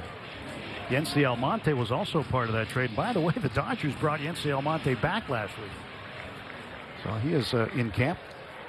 And Stephen Vogt comes out to get Austin Peterson. We'll step aside.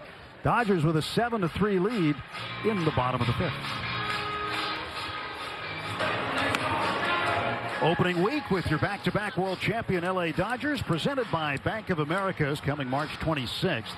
Check out exciting matchups, giveaways, special events, and much more. Dodgers.com/promotions.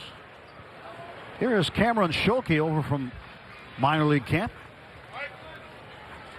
Not that far. Goodyear's a few minutes away. He is in now to pitch, taking over for Austin Peterson. 2 outs. And he slings one up there from the side to Mike Ciani.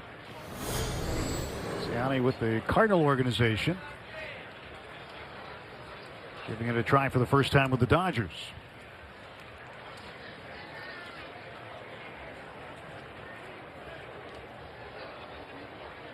And the pitch on the way from the sidewinder. That's up high.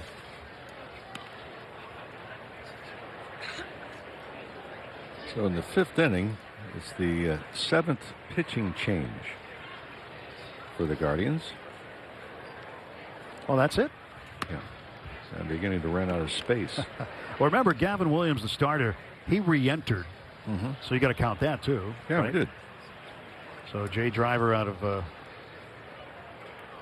Harvard. He came in to replace him, and then Williams came in the next inning, 2nd inning. And Ciani will draw the walk.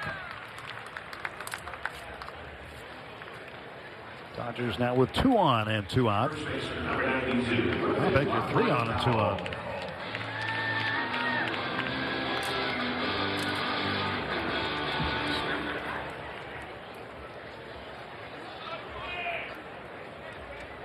Just catching up in the scorebook here. Regular season games are a piece of cake compared to the spring games.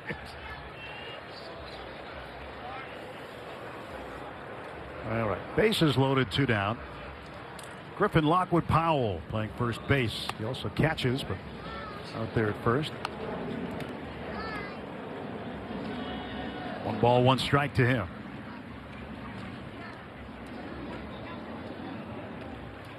Here comes the 1-1. Put some spin on that. It's such a different release point to try to pick up from a hitter standpoint. And especially with the breaking ball.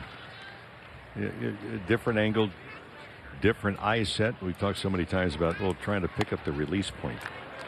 You're not used to looking below the knee for the release point from a pitcher. And that slider has that upward sweep to it.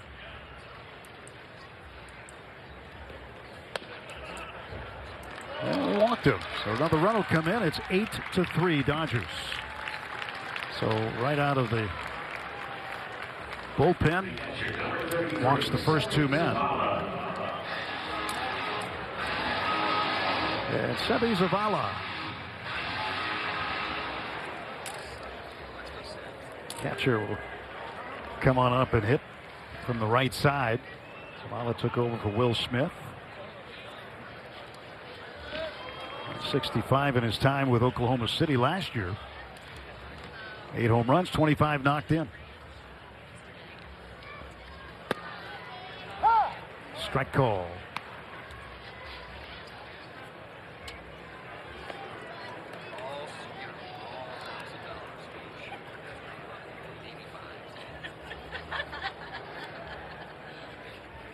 And the next offer up and away. And you know, Schulke having a hard time controlling that sidearm pitch. Yep.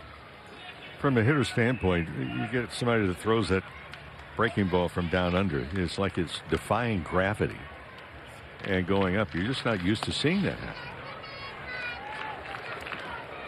You're giving the catcher Engel a workout back there. 2-1.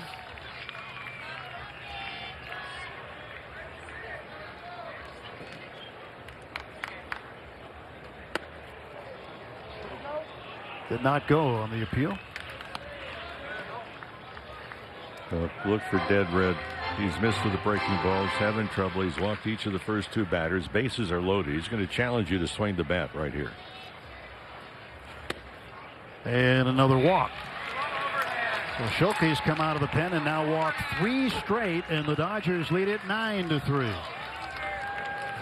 And of the 14 pitches he has thrown, only 2 have reached for strikes. And Carl Willis, the veteran pitching coach, will come out and try to settle him down. He's like, look, we only have so many arms today. Well, this is game 4 for the Dodgers. That's the 29th time that they have drawn a walk so far this spring.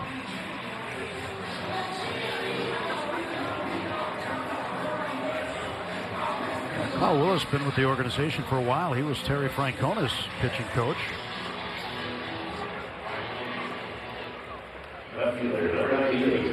And Stephen Vogt working with him now.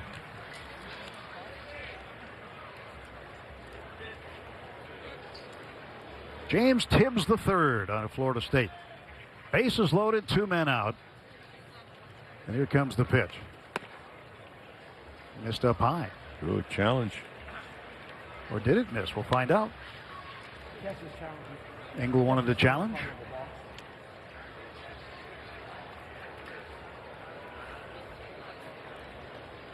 Still waiting.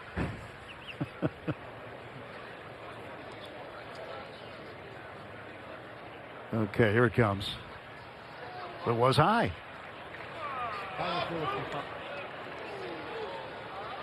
By half an inch. By that much.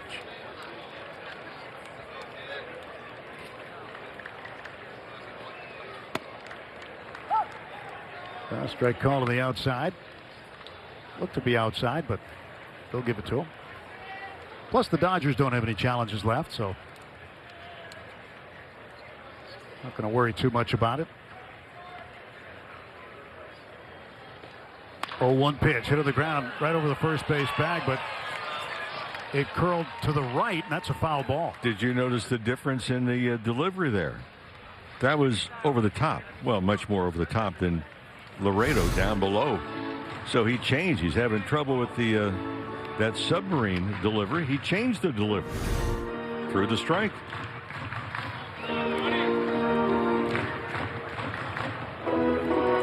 Cameron Schulke with a 1-ball, 2-strike count on James Tibbs. Bases loaded. Went back to the submarine style and missed outside.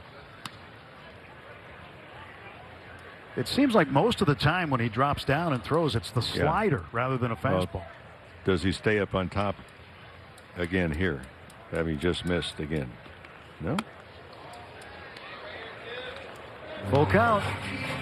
Runners will go. Schulke looking for a strike here, and so is James Tibbs at the plate. He got one. He swung and missed. And the bases left loaded. Couple of runs come in, a lot of walks. We go to the 6th at Camelback Ranch. It's the Dodgers 9, Cleveland 3.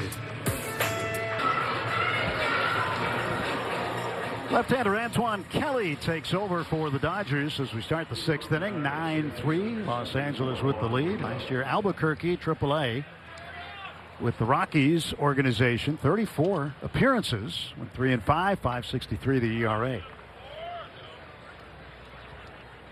And Kelly ready to throw. And he deals a strike to Juan Brito. Brito, the switch hitting third baseman today. Although the Guardians have a pretty good third baseman who's going to see the bulk of the time there this year. Jose Ramirez signed a 7-year contract extension in January. That's a big deal for the Guardians to keep him in there. He's one of the best third baseman in the game. He's a switch hitter. And they like Brito. He was sidelined with injuries last year that really curtailed what they were hoping was going to be a big season. Popped up, foul ground right side. And that's going to end up in the Guardian dugout. How about the Dodger pitching? Yes, this is only game 4. However, today, pitching has not walked a batter, 7 punch outs. So in 3+ games, the Dodgers have struck out 36, walked just 9.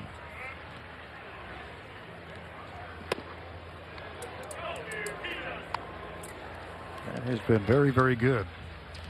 If that theme keeps up during spring, and no reason to think it won't, that's a testament to the deep talent pool the Dodgers have in terms of arms.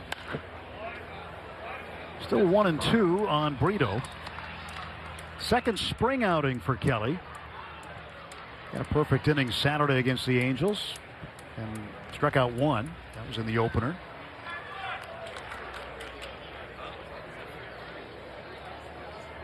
Kelly's pitch. Got him. Fastball at 97 and Brito strikes out.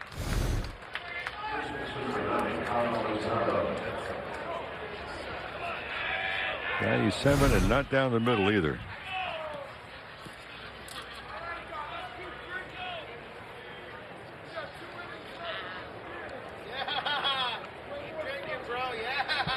Kyle Manzardo, nobody aboard, 1 out.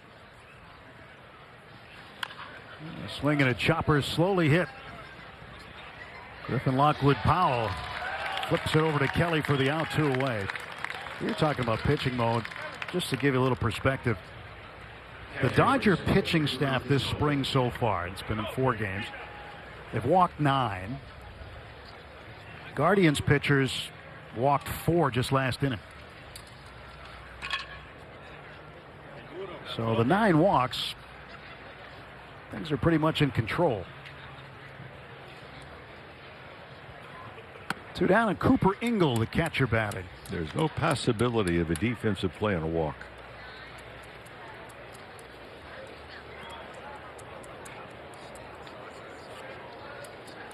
See Kelly lined up on the third base side of the rubber.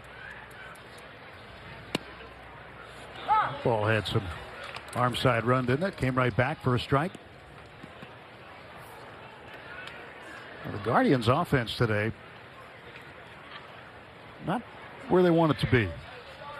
Travis Bazzana, 2 for 2 with a home run. The rest of the team 1 for 17 with 8 strikeouts.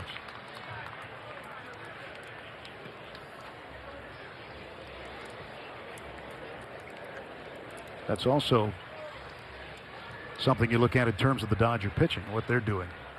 1-2 to Ingle. 2-2.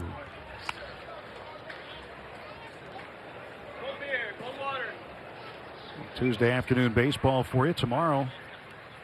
Roki Sasaki is going to make his first spring start over in Scottsdale at Salt River Fields at Talking Stick against the Diamondbacks. And Kelly gets him looking. So a clean inning, 1-2-3 with 2 strikeouts for Antoine Kelly.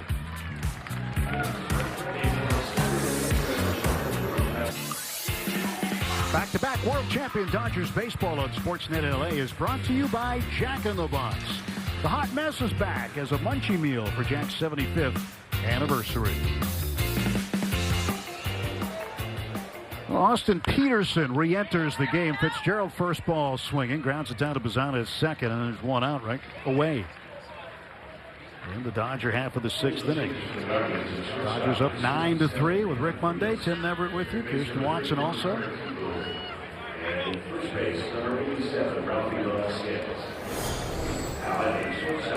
All week long, same time right here on Sportsnet LA.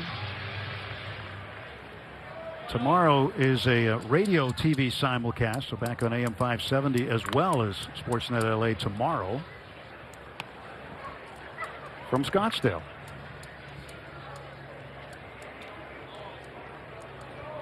Noah Miller. He belts one into center field. That's going to get down for a hit. That fastball was left right over the plate for Miller.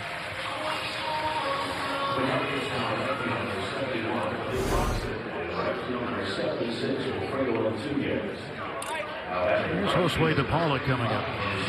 You know, one of the things you watch for when you come out to spring training, go out to the backfields in the morning, is just kind of see some of the things that they might not work on all the time during the regular season. And today was another one of those where base runners were working on the contact play.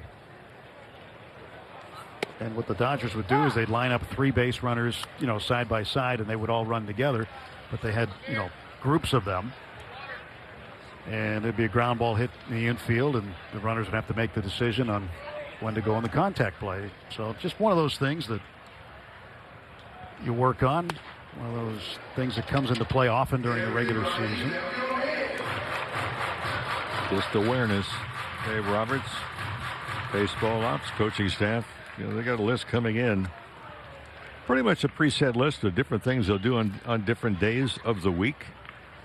And then if there's something that kind of misfires from a fundamental standpoint, then that'll be put on the agenda.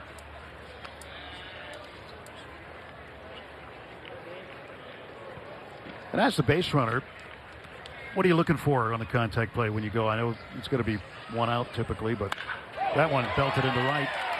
DePaula has this one go all the way to the wall, and Miller speeding around second. He's going to get waved home by Dino Ebel. The relay will not be in time, and Miller scores all the way from first on a double by Josue DePaula. Miller never broke stride as he hit the third base bag perfectly. We talked about DePaula, a young man with long legs to begin with, and he just handled that ball. He buggy whipped it.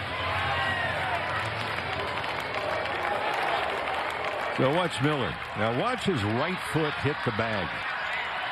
And the reason I mention the right foot because you can make an angle. A much more rapid angle. You hit the bag with your right foot. Whether it be first, second, third. Doesn't matter. There's Elijah Hainline. Made his spring debut yesterday. 1 ball and 1 strike to Hainline. That was a great shot, by the way. Miller coming around the third base bag. You know, running the bases, a lot of people take it for granted. Ask Dino Ebel, a third base coach, about they don't take anything for granted running the bases. He's one of the best. He learned from a pretty good one, too. Joey Malfitano. Dino will be heading off to the World Baseball Classic. He'll be the third base coach for Team USA, Mark DeRosa's team. We'll do it again. That's the reason he gets asked to do this each time now, is because he's the best at it. Strike 3 called, and Hainline is out.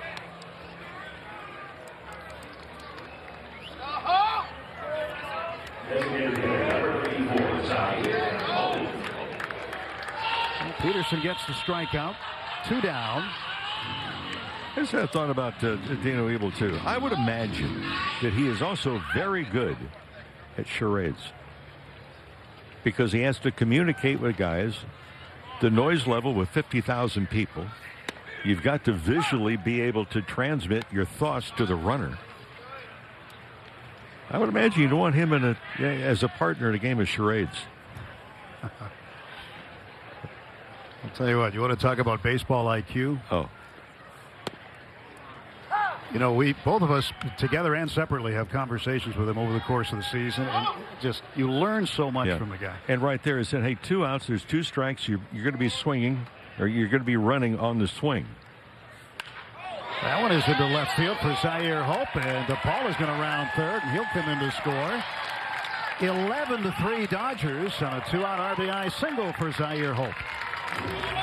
It just keeps working right now. Early going is it with runners in scoring position, making contact, put the ball into play, pick up a run.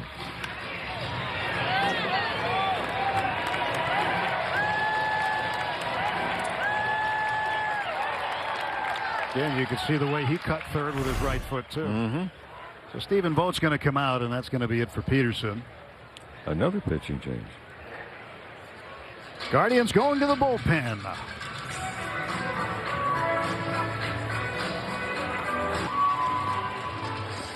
Drafted by the Pirates, here with Cleveland. Advanced A and Double-A last year, 44 appearances total, 5-1. 26 years old. As he comes on with 2 men out, a runner at first, and Mike Ciani up. 11-3, Dodgers lead it. Pitch from Carey. Hit right into the glove of the first baseman, Ralphie Velasquez. And that takes care of that. 1 pitch. And that's the end of the 6th. On to the 7th inning. 11-3, Dodgers. Back-to-back world champion Dodgers, presented by Bank of America, coming March 26th. Check out exciting matchups, giveaways, special events, and much more. Dodgers.com/promotions for more. Wyatt Mills, the new pitcher for the Dodgers. Second spring appearance. He had been primarily with the Mariners organization. A Washington native out of Gonzaga. Ended up in the Red Sox organization last year, pitching AAA Worcester. 32 appearances there. He debuted in the big leagues in 2022 with the Mariners, and then had a cup of coffee with the Royals too. Wilfredo Antunez is the batter for the Guardians, who lines it right over second base, but there's Noah Miller to snag it for the out.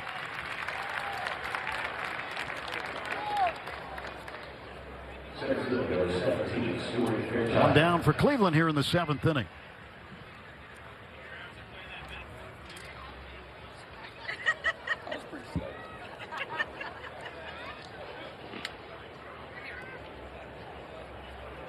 Stuart Fairchild will take ball 1. Well, we saw Freddie Freeman make his spring debut. We expect to see Max Muncy make his debut at some point this week, and perhaps by the weekend at some point Mookie Betts will play in a game. But no rush yet to get everybody in there. Pitching plan for the rest of the week, with Sasaki pitching tomorrow against Arizona. Tyler Glasnow will pitch here Thursday against the White Sox. The Dodgers will be the visitors on Thursday against the White Sox. Friday back over in Scottsdale against the Giants, and it'll be Yoshinobu Yamamoto making his final start before the World Baseball Classic.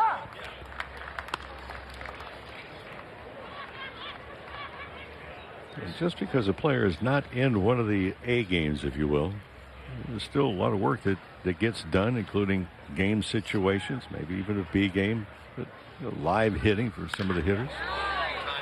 A base hit to center field out to Kendall George, who's just come in defensively. Fairchild aboard. The other thing, too, if you're taking part in a B game on the backfields, you can also, if you want to get a guy a lot of at-bats, you can have him lead off every inning if you want. So there's different things you can do to get hitters more at-bats. Travis Bazzana, who's played most of the game today. We were told he'd play 7, so this will be his last at-bat if our scouting report was correct.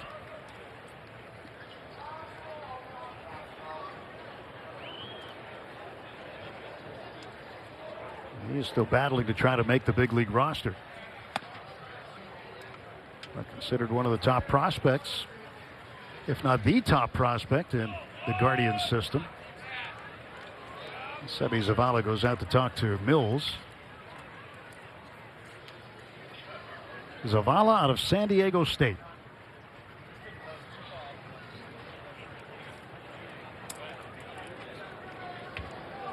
We saw one of the other good Aztec players a couple days ago over at Peoria, Tony Gwynn Jr. Of course, he got to play at a field named after his dad, Tony Gwynn Field, as Tony was a great Aztec in 2 sports. Tony Gwynn was a great guard in basketball. There's a ground ball to second base. Inline with it. He throws over to first. Thought about going to second, but smartly went to first and took the out. Yeah, take your sure out, especially with the score the way it is. The other part, too, is, we talked about the contact play. The runners in lining up at contact. You ask yourself, well, what's some of the important things? The most important thing, first of all, where's the defense lined up? Because that's going to dictate, especially to the left side of the infield, where they position against whatever hitter is up there at that particular time. Bear awareness of where the defense is lined up to begin with. Designated hitter Jonathan Rodriguez 0 for 2 this afternoon. Runner at second, 2 down. And Mills delivers.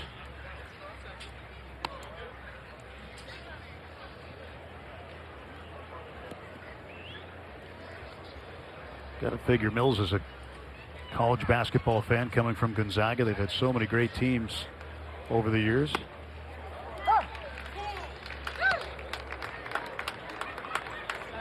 Isn't that part of the entrance requirements? I think so.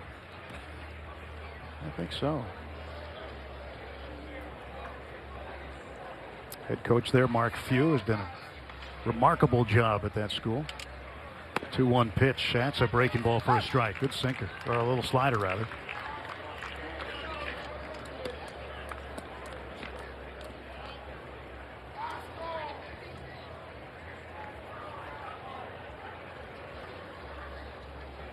Two pitch. That one's outside.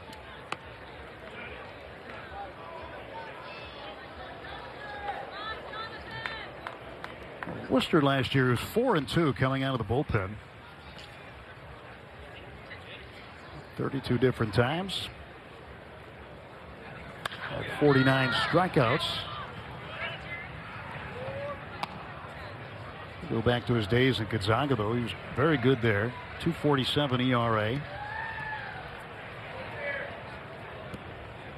Pitched at the end of games 2.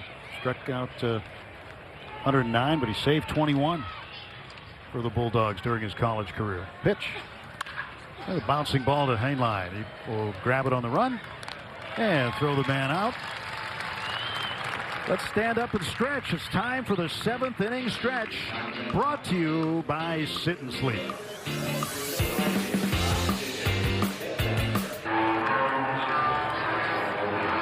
Starting him young. Whoops. I'm sure he's happy his Dodgers are winning 11-3. Bottom of the 7th inning. New pitcher, Jack Leftwich, out of University of Florida. Right-hander, fastball, big sweeper. Facing Griffin Lockwood Powell. There's 0-1. Dodgers 2 up in the first, a 5 spot in the third, 2 more in the 5th, 2 more in the 6th. And the Guardians runs coming in the 2nd inning on a 3-run homer by Travis Bazzana.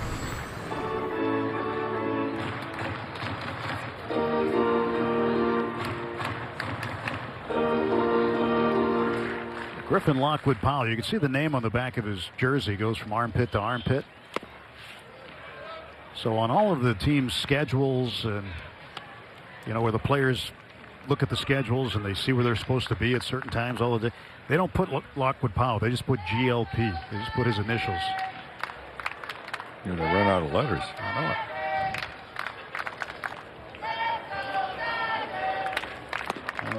After the high pitch, and he goes down on strikes. One away. And the Dodger half of the 7th. Well, there's been no shortage of the Dodgers offense. So far, they've outscored the opponents. Yes, it's only spring training. But how about 34 runs to 6? What does it get them? Game tomorrow? Game tomorrow. Well, they got a proclamation yesterday. Yes. Seby Zavala fouls this pitch away. The mayor of Glendale, Arizona was here to present Dave Roberts with the proclamation. It was Dodger Baseball Day in Glendale, Arizona yesterday. But it's like that every day from February through March.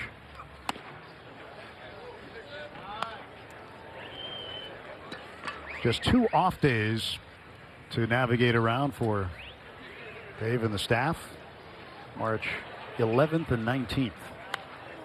Other than that, games every day. There'll be a couple of split squad days where they'll send a crew away, and then they'll play a game here.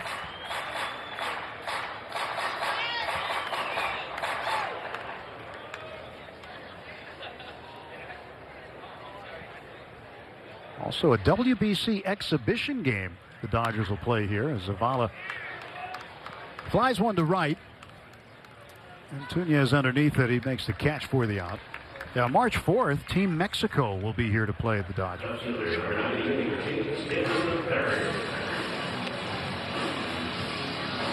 That's right up against the World Baseball Classic. It starts maybe the next day, day after, right around that time. Here's James Tibbs. Looking for a hit today. He'll swing and crack one foul.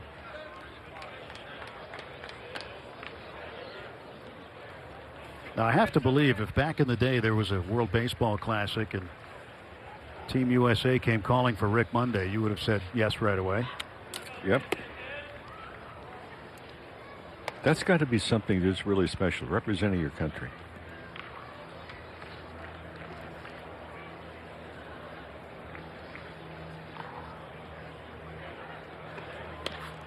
And Tibbs fouls it back.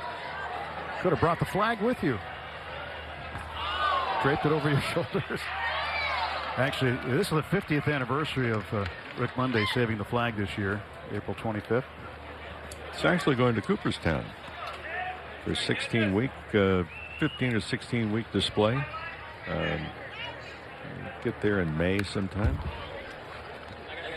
That's great. Think about, Cooperstown, all the groups that travel there over the summer, all the baseball tournaments they have, all those folks will be able to come in there and one see of the it. other things that they're going to have, in talking with Josh Rowitz, who is formerly with the Dodgers and now the president of Baseball Hall of Fame at Cooperstown. It's really something to see, but also the first written rules of Major League Baseball will be on display this summer. 1, 2, 3, go the Dodgers. We go to the 8th at Camelback Ranch. Dodgers on Sportsnet LA.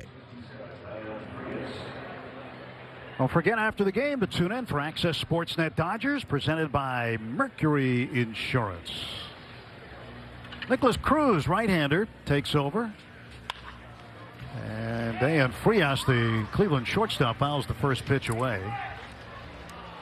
Cruz last year split time between Rancho Cucamonga and Great Lakes in A-ball and then advanced A.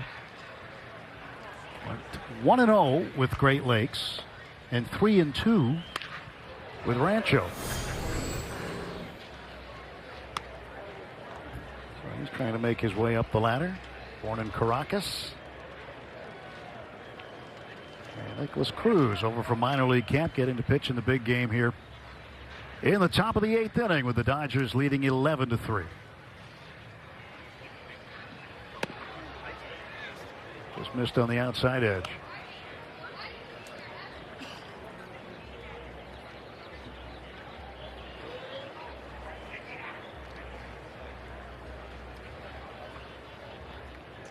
1-2 pitch. 2-2. We make references to Rancho Cucamonga. They are now the affiliate of the Angels as of this year. And the Dodgers prospects in the Cal League will be in Ontario. First year at the brand new ballpark in Ontario. I think the folks in that area are really going to love it. Haven't been there, but I've seen the renderings. Have you seen the renderings of that park? No, not yet. Great. Whole complex there with all kinds of other fields, too. There's going to be a lot of traffic around there for sure. Pitch fouled away.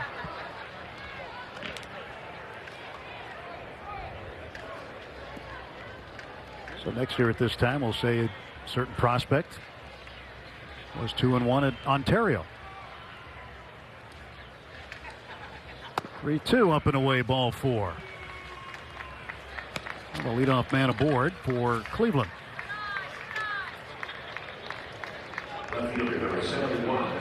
It's the first walk issued by Dodger pitching today.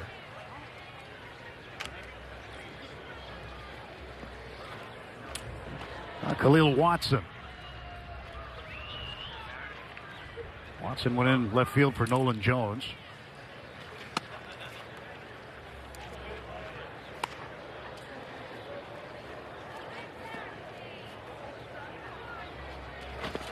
Crowds have been good here at Camelback Ranch since camp opened up.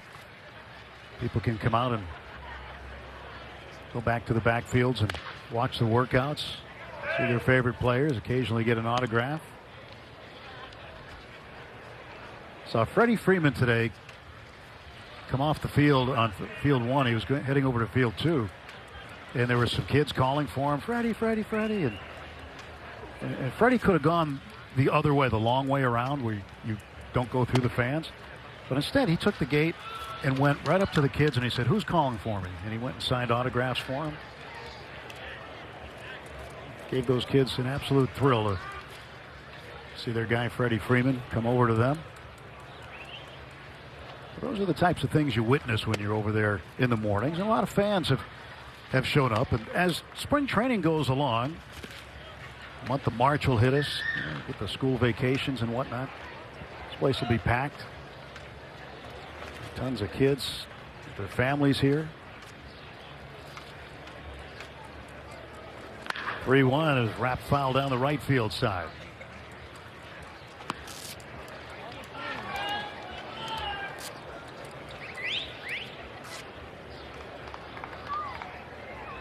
Yeah, pretty good arm there. Let's give another one. Let's see. Yeah, there you go.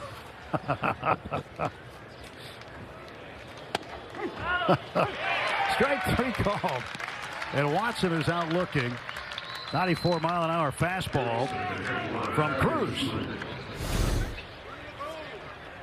Well, and pretty good location, too. 1 on and 1 out here in the 8th inning. Carter Kieboom, the batter.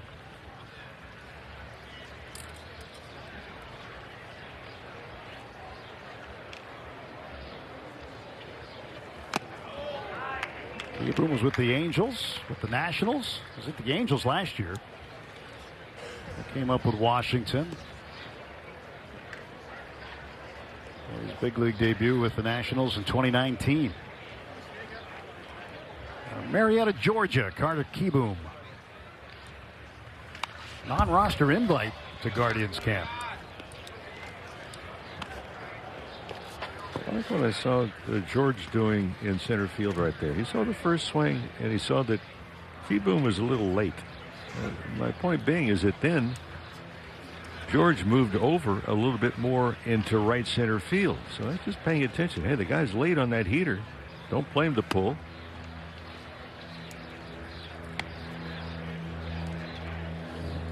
See, from our vantage point, he's just to the right of second base, so he's shading right center.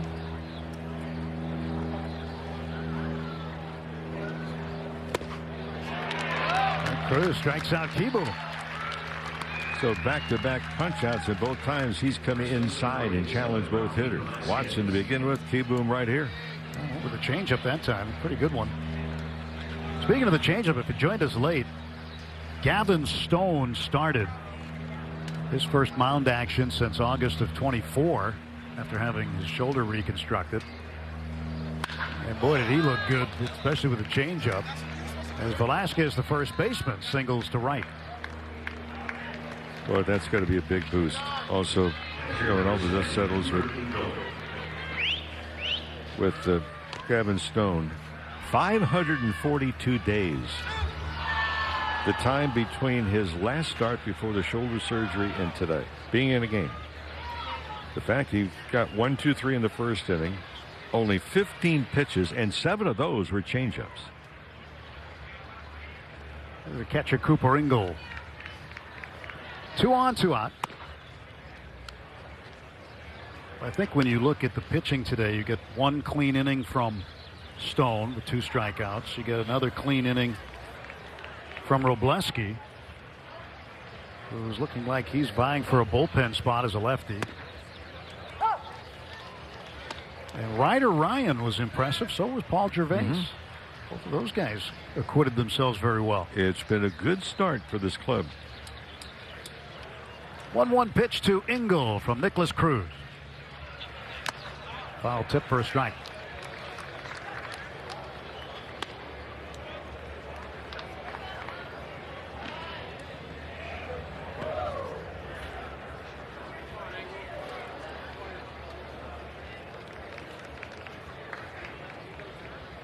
One-two pitch. In the air to left. Right there is Tibbs to make the catch. And the side retired. We go to the bottom of the 8th inning. Dodgers 11, Cleveland 3.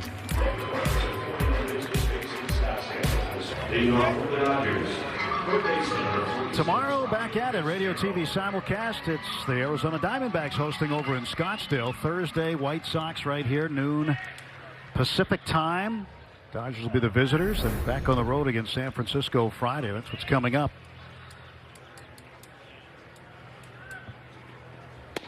And it's Tanner Burns on the pitch for Cleveland in the bottom of the 8th inning. A couple of defensive changes for the Guardians. I'll try to get to them. Juan Benjamin has come in to play second base. Watson moves from left to center, and Rosario's out in left field now. Ryan Fitzgerald at the plate. And Ryan had a good start to his spring.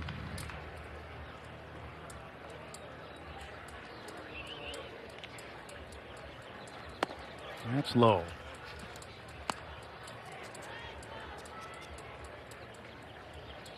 Well, Tanner Burns on the hill. Yankees drafted him in 2017. He didn't go. Drafted out of high school. And then later, when Tanner went to Auburn University, he worked himself up from a 37th round draftee in 2017. 3 years later to be a first rounder by Cleveland. Hails from Decatur, Alabama. 2-2 pitch. Just outside, it's 3-2 to Fitzgerald.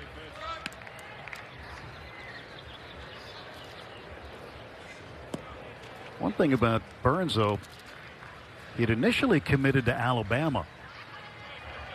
And then, for some reason, he decided to switch to Auburn, which I don't know if that was allowed in that state. As he strikes out Fitzgerald.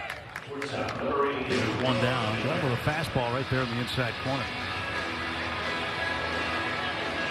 Yeah, that Auburn-Alabama rivalry, Mo, that extends to almost every walk of life in that state. Oh.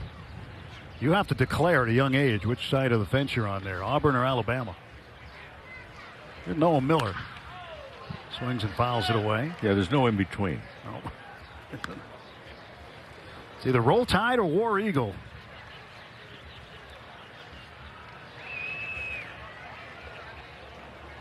You may remember Miller's older brother, Owen Miller. He played for several teams. Noah, drafted by the Twins. Remember, the Dodgers got him in the deal when they had Manny Margot here. And toward the end of spring training, they sent Margot to the Twins and got Miller in return. Miller's a very good defensive infielder by all metrics. There's no reason that he can't get to the big leagues at some point as a regular infielder. Positions are kind of booked up right now at the big league level for the Dodgers, but Miller continues to work hard at it. His chance will come.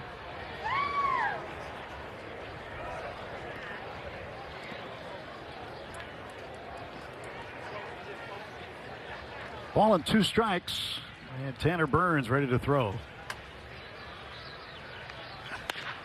Down to first. Rodriguez will step on the bag. 2 down.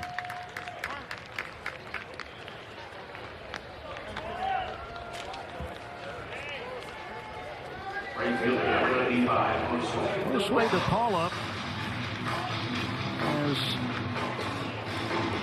doubled in a run. Singled back in the 5th, doubled in the 6th.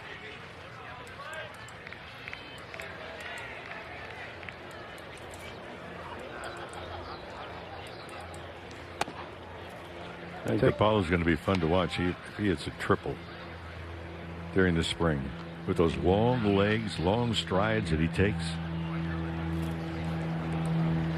He's 20 years old. Remember 2 years ago out here, Mo, when the Dodgers put him in a game, his first game as an 18-year-old, he hit a home run, an opposite field shot over the bullpen in left field. And that really opened up your eyes to the potential that DePaula has and had at that time. Yeah, that swing right there, and occasionally what we see is that swing gets a little bit long. Carrying the bat a little bit too far. You can get away with it at times, the ball out away from you. The ball inside can be problematic. Nothing problematic about the ball inside for the double down the line last time up. Spent most of the year last year in Great Lakes. Did make it to Tulsa at the end of the year. Been to 4 games for the Drillers. You got to think that that's probably where he would go. Can't really give you that answer for sure, but can speculate. But he's probably ready for Double-A on a more full-time basis.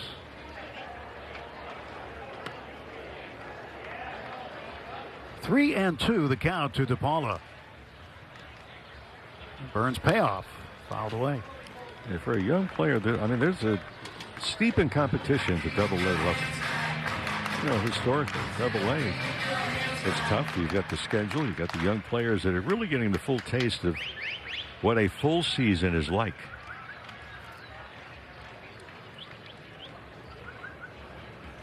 And the payoff wrapped into right field. Another hit for DePaula. 2-out single. Well, he keeps putting the ball into play. The other part, too, has been rather impressive in what we've seen. He's got pretty good knowledge. He's not up there just freewheeling and swinging at everything that's thrown.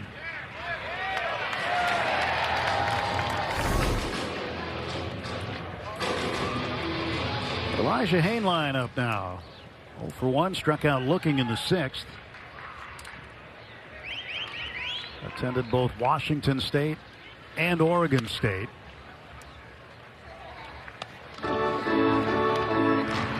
Ball 1 to Hainline. His spring debut yesterday against the Mariners. Interesting too, because you know he's a state of Washington guy. Spokane. So you get to see what the Mariners look like up close. Chopper to the left side of the infield. Good play by the third baseman Kieboom. He throws him out. No runs, 1 hit, 1 left. 3 outs to get for the Dodgers as we go to the top of the 9th in Glendale.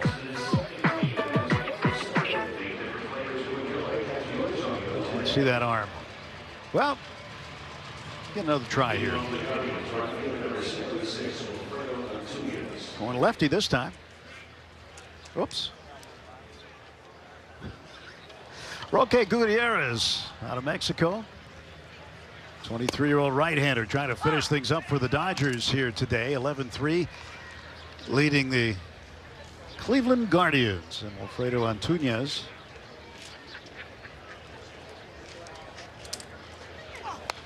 he's fouled back.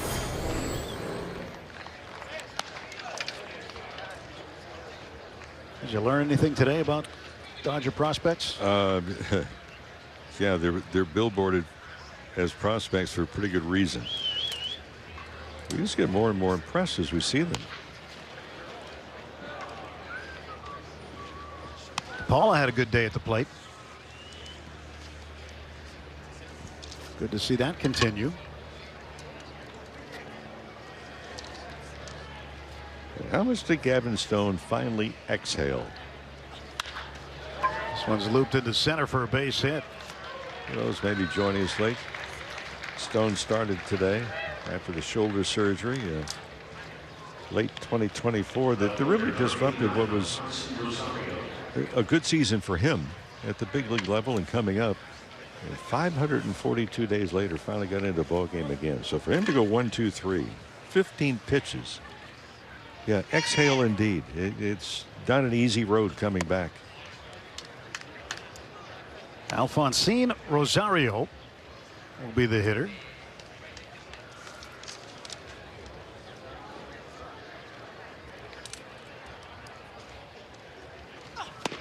Right by him. Wow. Put a little extra on the fastball.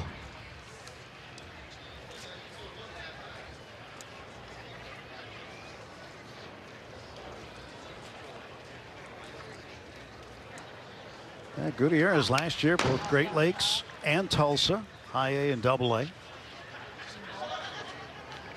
It was good in Great Lakes, really good. 5-0.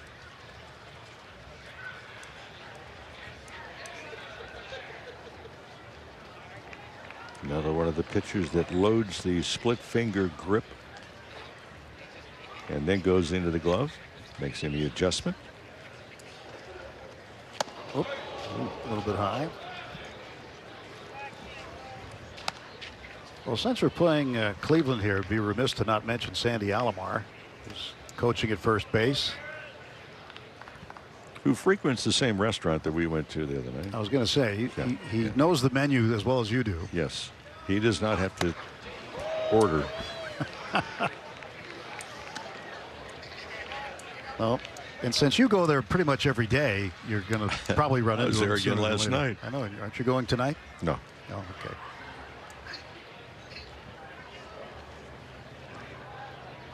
One of the gentlemen of baseball, Sandy Alomar. Gutierrez gets the punch out of Rosario. One down in the ninth.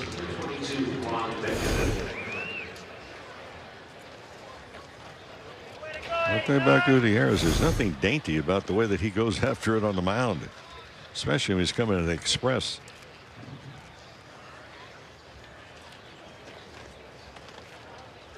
When he got up to double A last year, he made most of his appearances there. He actually started 11 games, appeared in 14 total in double A, ended up going 2-2. ERA was about 5.5 or so, somewhere in there. But he got on the mound to start games a bunch. Miller goes on to first and gets him. Oh, what a terrific play. And the double play ends it. Noah Miller talked about his defense when he was at the plate. He puts it on display right there. And the Dodgers remain unbeaten in Cactus League play. They go to 4-0. Guardians drop to 4-1. The final score this afternoon, the Dodgers 11 and the Guardians 3. Make sure to join us tomorrow on Sportsnet LA when the Dodgers take on the Diamondbacks at noon. Radio pregame on AM 570 begins at 11:30. Now stay tuned. Access Sportsnet Dodgers comes your way next. For Kirsten Watson and Rick Monday, I'm Tim Neverett, wishing you a great rest of your Tuesday. 11-3. Dodgers win it here in Glendale.